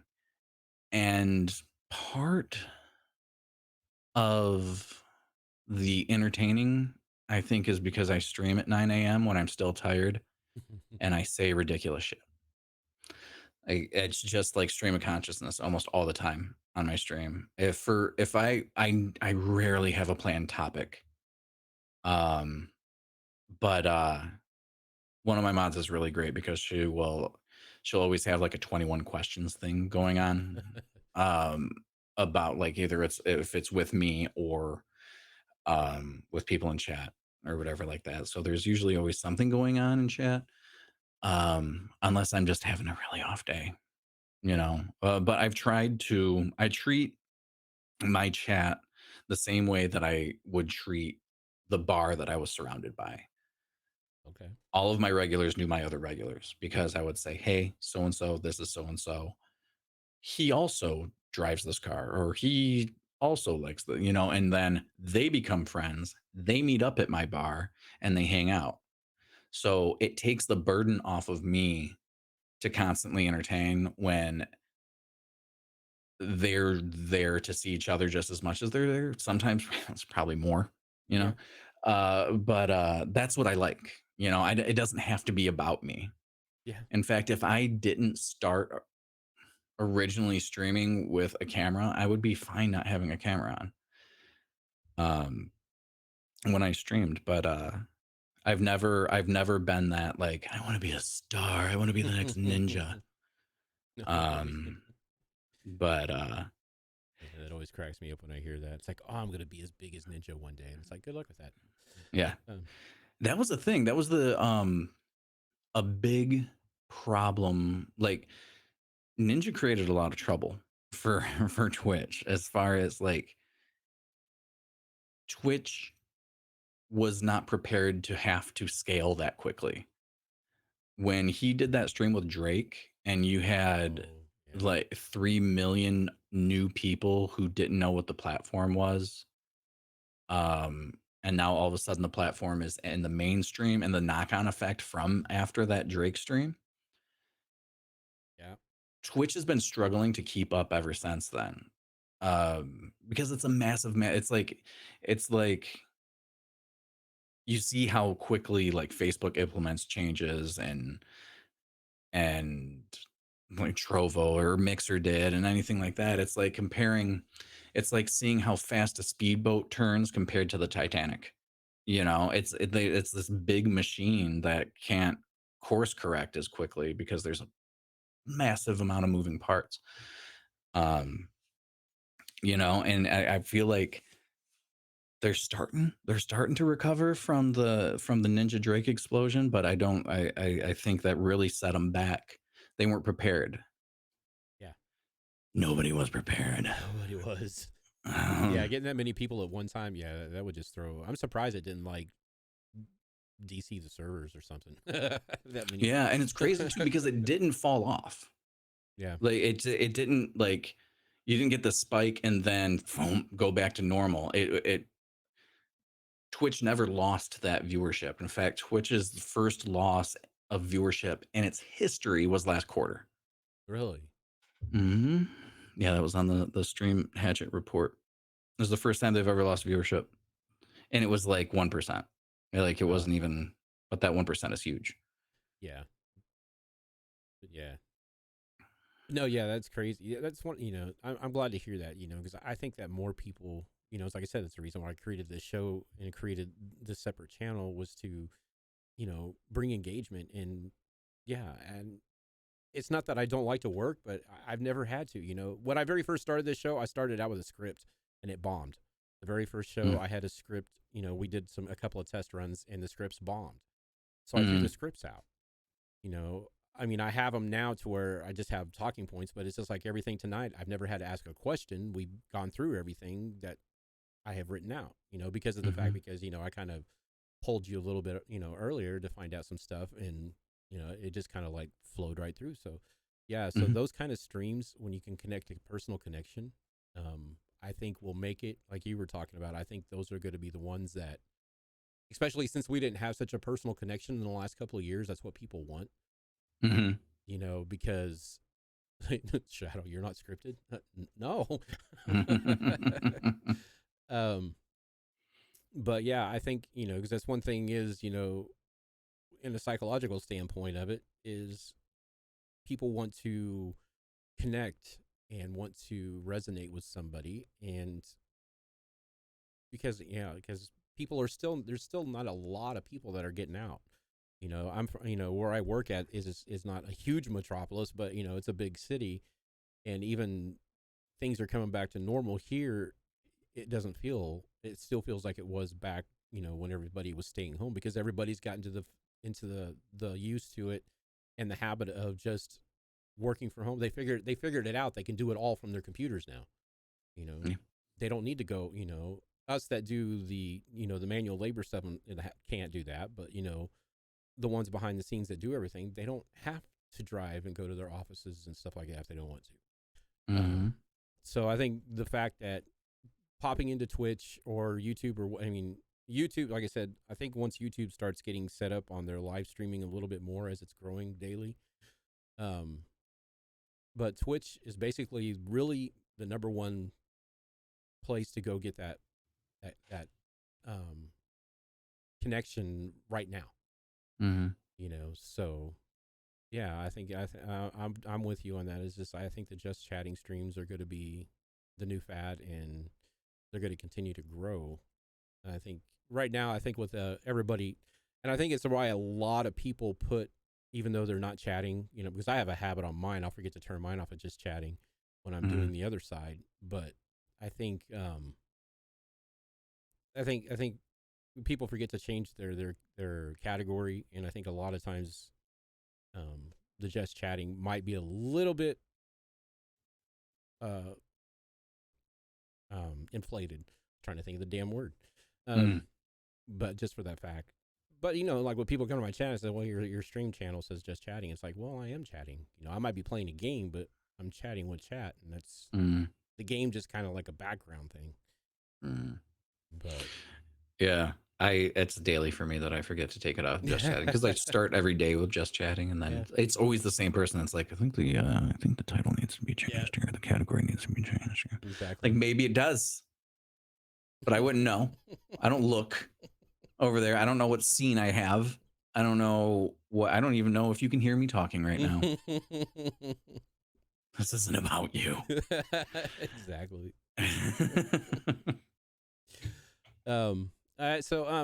Streamer tips. I like doing this. I like getting everybody, because I used to have a separate section, a separate show. Then I just started incorporating it all into one. But streamer tips. Give me your 5 top tips that you would give to a creator that came to you and say, "Hey, I wanted to start streaming today."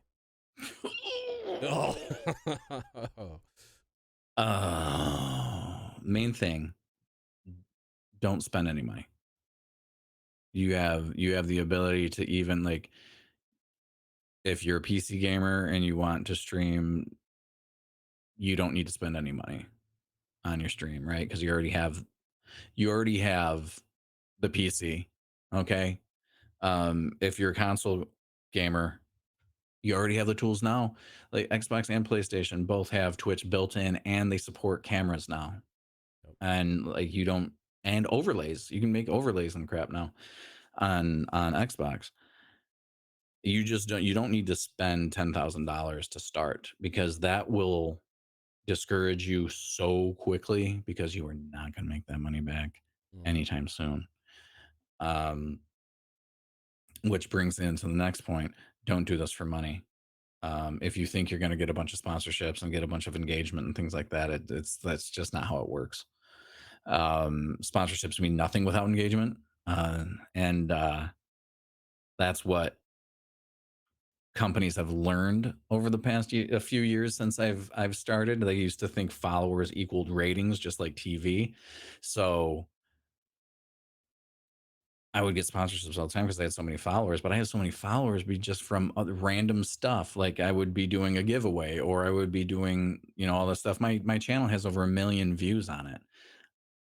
I don't have a high CCV anymore. Like, it's my CCV is way lower than it used to be when I got partnered. But so it's not, there's no correlation. So, if you go out there doing follow for follow and stuff like that, they mean nothing. Yeah. The follower number doesn't mean anything. It's the people who are there in the moment, and who are engaging with your content. That's what means more. A retweet is worth so much more than a follow. Yep. So it's a mindset thing, right? Focus on the right things. God, how many tips was that? Was that 2? That was 2.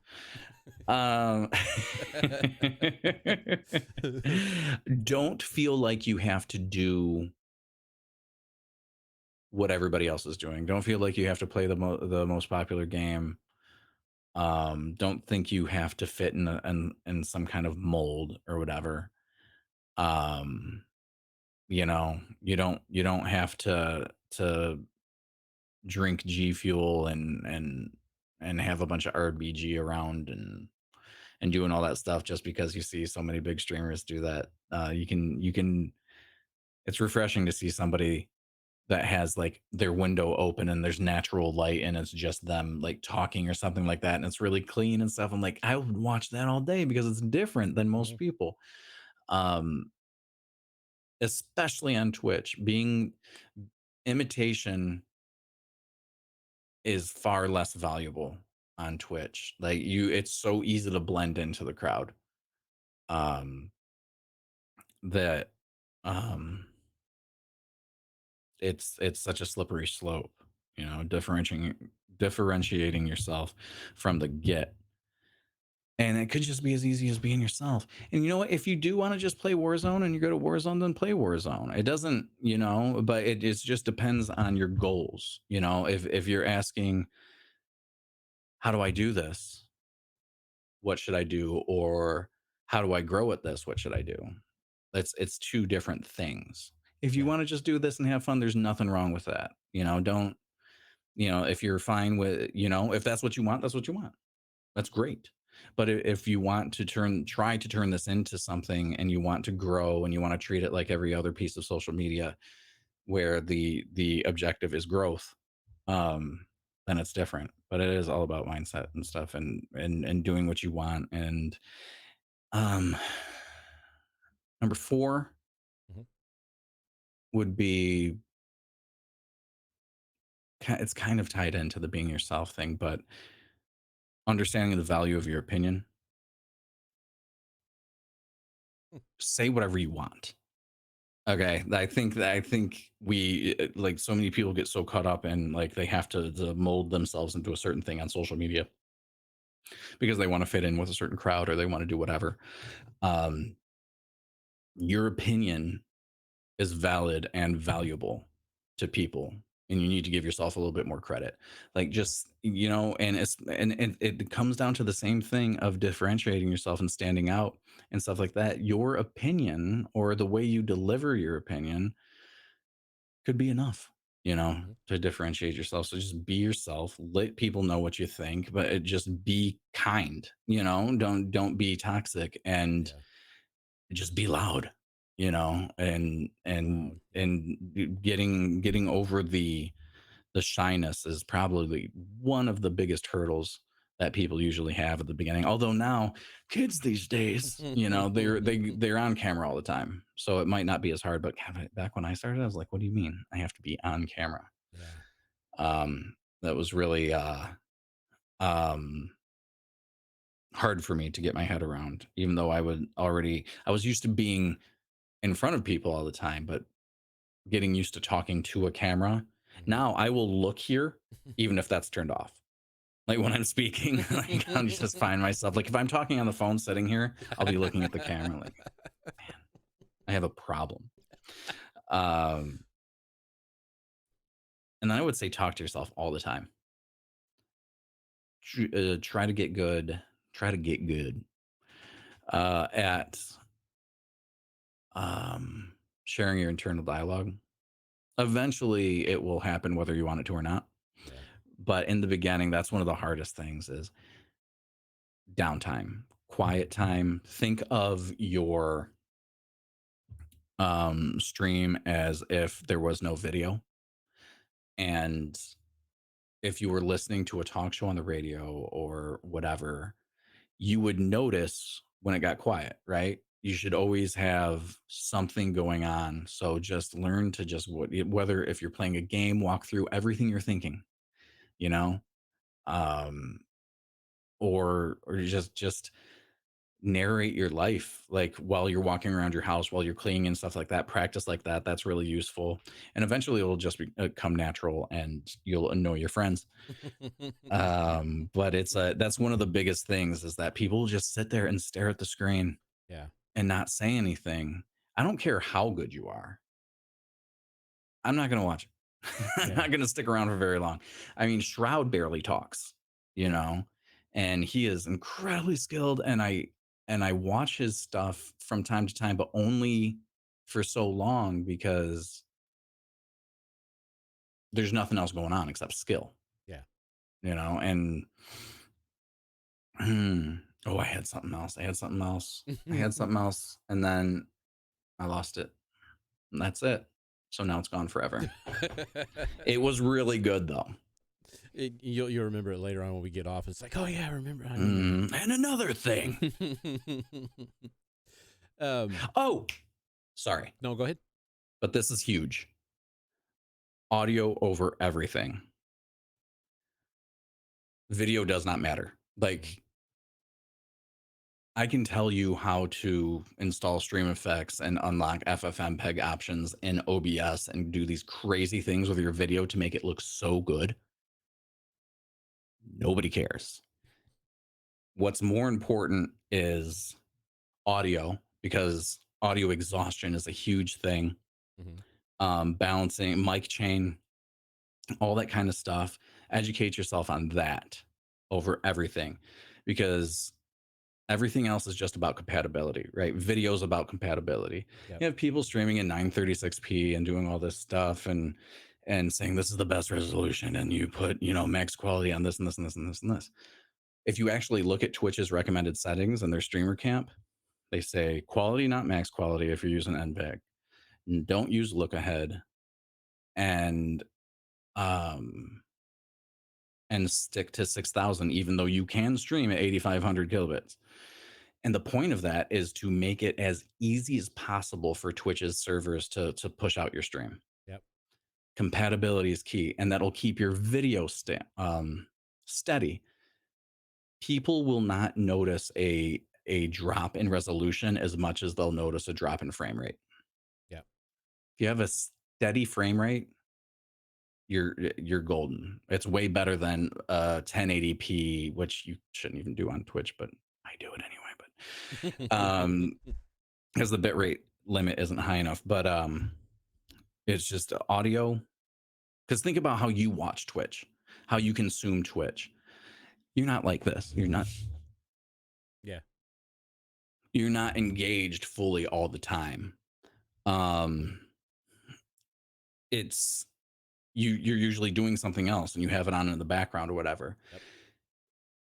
If your audio, like if your mic is peaking, if you have a Go XLR and it's set up wrong and your gate's set up wrong and your voice keeps cutting out and all this, that is noticeable, and people won't stick around because they'll even if they're one of your regulars or your mods or anything like that, they will eventually check out because of audio exhaustion. Yeah. That is the biggest thing. That should be the number one tip. If you're going to focus on anything tech-wise, audio. Don't worry about video. Don't worry about what your stream looks like because nobody cares. Yeah. And because you can't care on Twitch because it's the bitrate limit is obscene. Yeah. It's I mean, to get a good 1080p 60 stream, you need at least 12K bitrate, and you should really have it at 15 to 18. Wow. For a clear picture without artifacting or anything. Well, yeah, and it's also like on the mobile phones now can handle it, but before 5G and all that came about, 1080p on a phone. It depends on your service too, because in certain areas I can't watch it at 1080p on my phone. I have to downgrade it to sometimes 720, sometimes even down to 460, just to be able to watch it.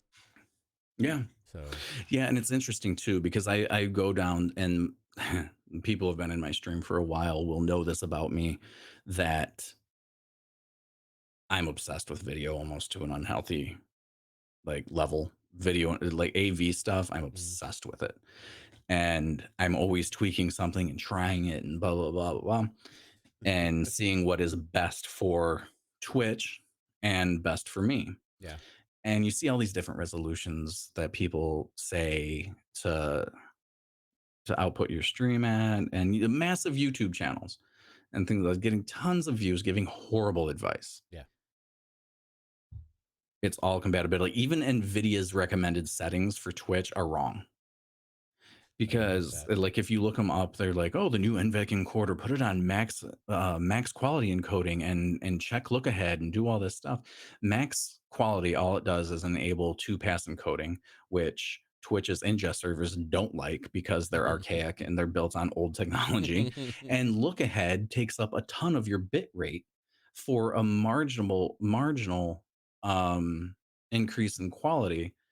And especially if you stream shooters or anything like that, it's going to make your stream look horrible. Yep. But so I was like, there has to be, because I was setting up stuff like crazy stuff. Like I was going into spatial quantization settings and all this stuff unlocked and the FFmpeg settings in OBS. And I was like, I'm going to download Twitch Studio and see what they let me do. And I downloaded it. It's capped at 6K. And it has 3 resolution options. And that's it. And they are 1080p, 720p, and 900p. Really? And that is what Twitch is built on. That's what it's made to accept. So you can stream at 936p like Shroud does and get a little bit better quality for the bitrate limit. Mm-hmm. And there's the whole it's divisible by 8, and that's why it doesn't matter. It's not a thing. That's something somebody said on YouTube, and it's wrong. But as soon as somebody pulls it up on a phone, they'll have a hard time watching it. Yeah. They'll be able to watch it, but it'll look like garbage. Yeah. And so it's just we're overthinking it. And I mean, this is part of the, you know, there's YouTube channels based on, they have millions of subscribers that are all about making us overthink our tech settings for Twitch and stuff like that. But seriously, it is. Do exactly what they recommend, and you will see more viewership. Yeah. On your channel. If you look at the post stream report or your analytics that tell you unique views, you'll see that number go up because Twitch is able to push your stream out to everywhere. Okay. Rather than like, oh, you're not getting a lot of mobile views because your bit rate's set at something stupid, or you're streaming at 825.9p or something like that because YouTube said so. Yeah, that's what. So that's my those are my 5 tips. Nice. No, they were good. They were good.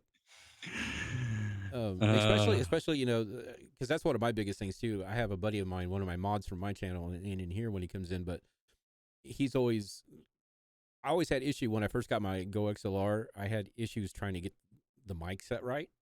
You know, it was either too deep, too bracy, too high. You know, I just couldn't get the EQ set right.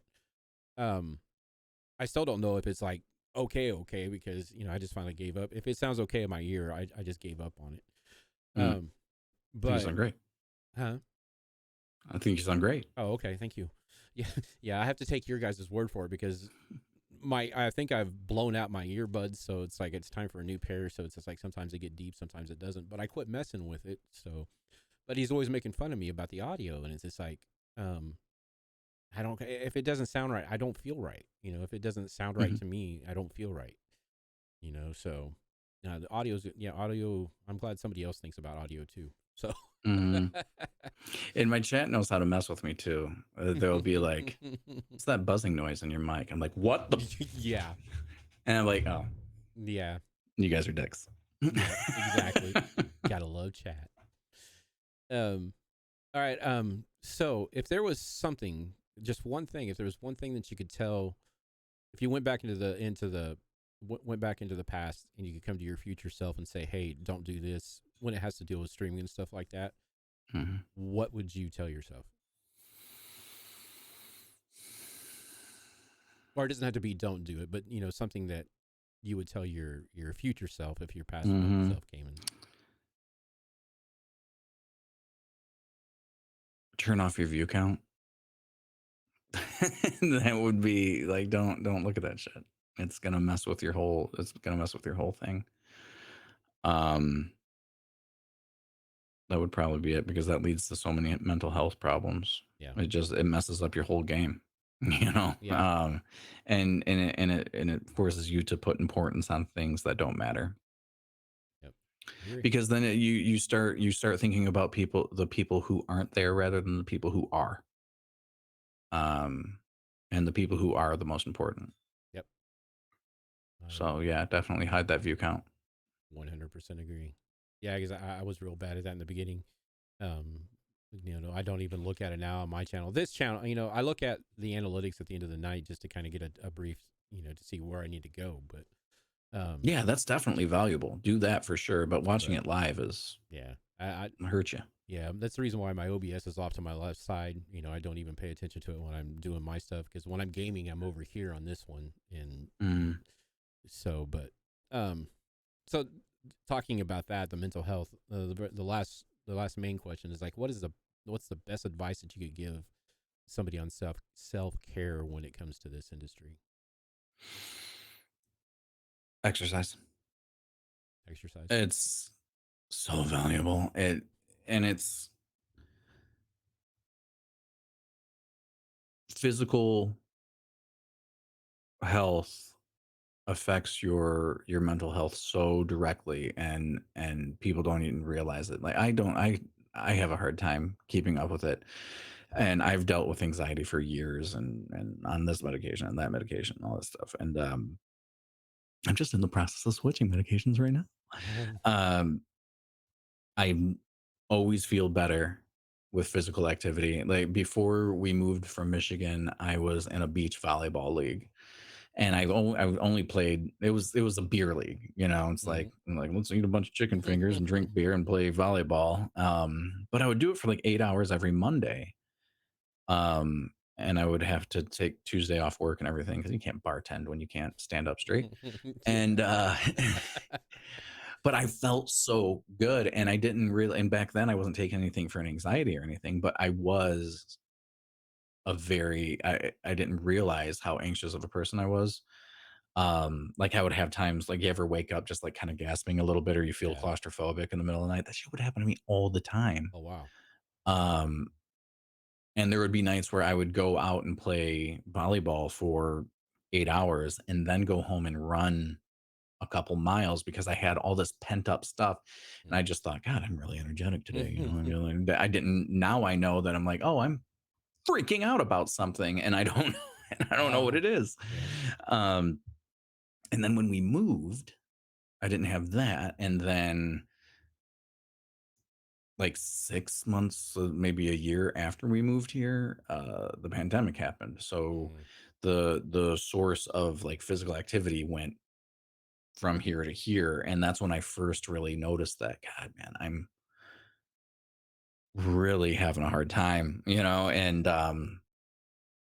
then I started working out again, and it's like clockwork, like 3 days, and all of a sudden you're like, my head's clearer. I'm not so stressed out. I'm just blah, blah, blah. And it's such an important thing. And you're doing your body a favor. You're doing your heart a favor. And I had a friend die of congestive heart failure just because it was at his desk too much, you know, and he didn't get any exercise. And it just like over the years, it slowly built up. Where like, I'm gaining this weight. I'm doing all this. Like I've gained so much weight. I've gained so much weight in the past 2 years. And I feel it, you know, that every time that I get, and we have an exercise bike now, and every time I get on it, I'm like, man, I'm so glad I did that. And it's just like clears everything. Yeah, I think it's what saves me is, you know, because I'm physical at my 9 to 5, and then when I come back here, you know, I sit here for sometimes it's 3 hours, sometimes it's 5 hours. It just depends on what I've got going on. But well, this has been very, very interesting. This has probably been one of the most interesting and fulfilling talks. You know, I think I'm going to start doing this type of a format a little bit better. It helps me focus a little bit more. But I mean, all the talks about here have been fun, but you know, informative and everything else. And I want to make these into more of a YouTube content, not just for my channel, but we're trying to get the Get What Sports channel revived and get some things up on there to help, you know, the premium creators and stuff like that on Get What Sports, get a little bit more bang for their buck, you know. So, I got what I did start new. I did start this one new. I have scripted this part. I've seen a few people start doing these rapid fire questions. So I've got 10 rapid fire questions for you. Ooh. All right. What's your favorite book? Stephen King, Dark Tower. Nice. What's the top 3 songs? Because it popped in my head first, so you can't it happened. Okay, just shut up. Anytime by Brian McKnight. I don't know why that just popped in my head. Okay. Oh God. Anything by Blue October. Probably 18th Floor Balcony by Blue October, and whoa. I can't remember the name of the damn song, but it's Lay Lady Lay. I think that is the name of it. Okay. Yeah. Yeah. Is that, did you say top 5 or top 3? Top 3. Okay, perfect. What's your favorite food? Anything Asian. Anything Asian? Sushi, Indian, Thai. Nice. All that. What was your favorite subject in school? Gym. No. Probably English, actually. English? Yeah, which seems like a weird answer. No. But what's your hidden talent? I can't tell you. I was going to say it wouldn't be hidden, but check this out. Yeah. Bam! Look at that. There we go. Look at that. You see that? Can you do that? Look at that. Double jointed thumbs. You will never beat me at a thumb wrestle match. No, yeah. And just pop them back. That's why I'm a console gamer too. I can do all kinds. I'm sick on the sticks, as I like to say. There you go. Someone were to play you in a movie, who would it be? There's so many options. James McAvoy, I've been told I look like. Okay. So we'll stick with that. Okay. If you could spend the day in somebody else's shoes, who would it be?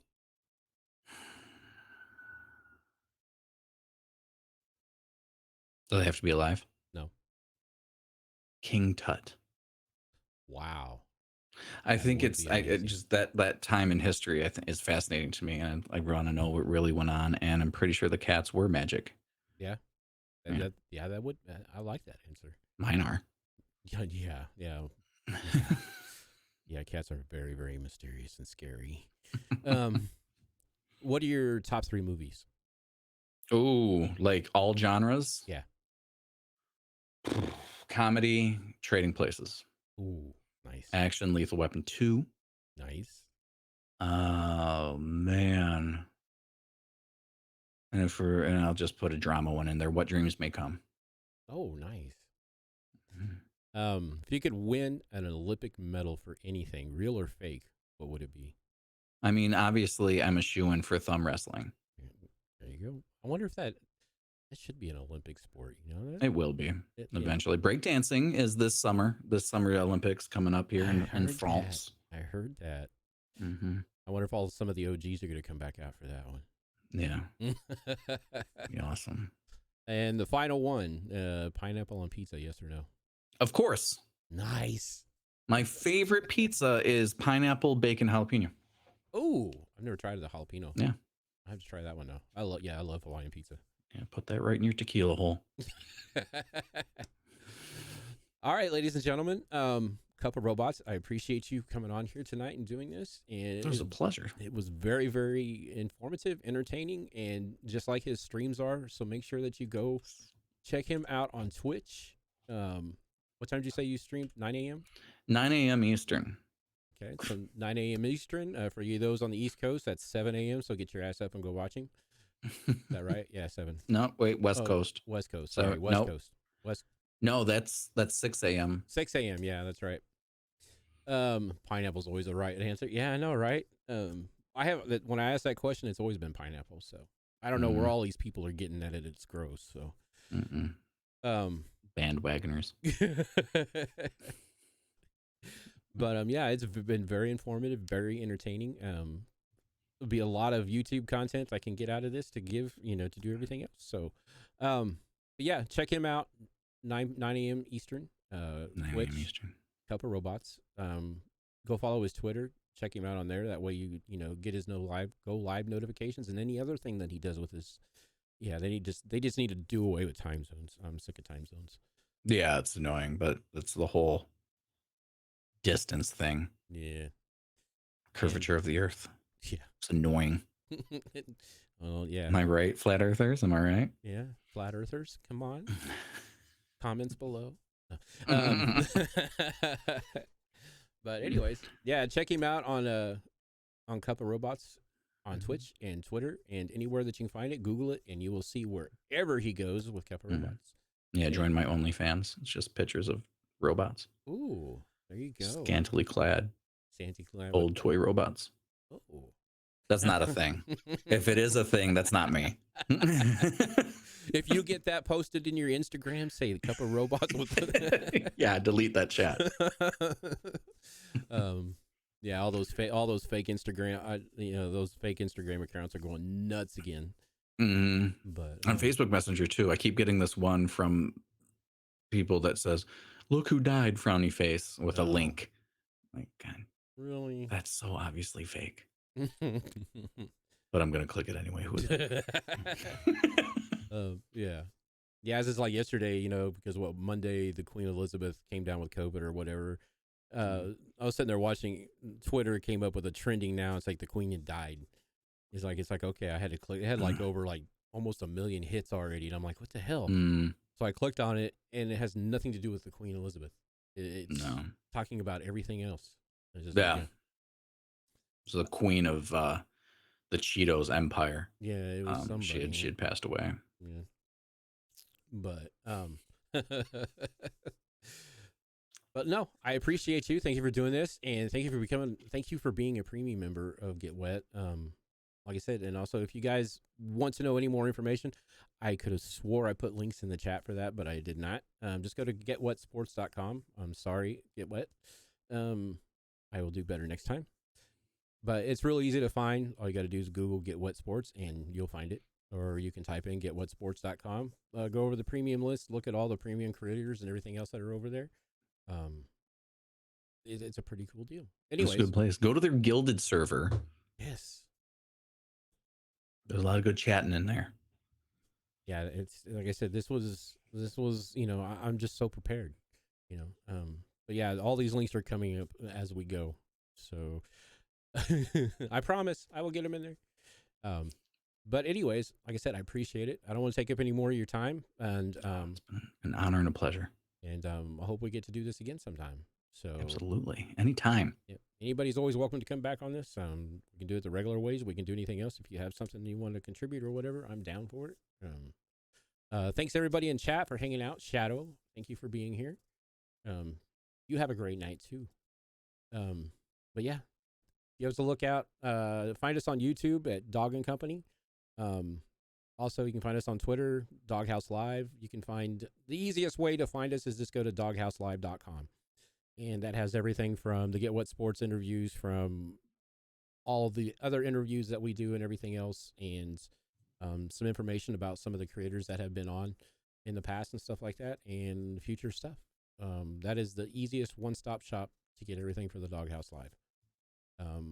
But anyways, I appreciate you. And like I said, I hope we get to talk again soon. And absolutely. All right. I think we're done for the night. So I'm going to end this, and hopefully it works right, because my phone says it's getting ready to die. So, but we'll see.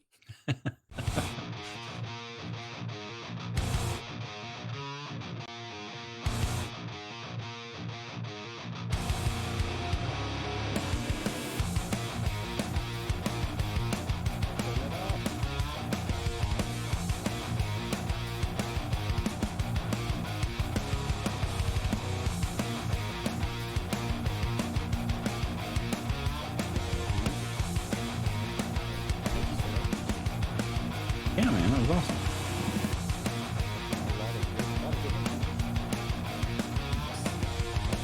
Been around for a while. I broke enough things to know a couple things.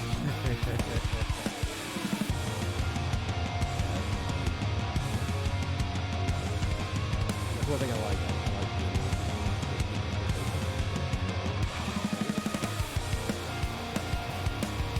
Yeah, and I've been hanging out.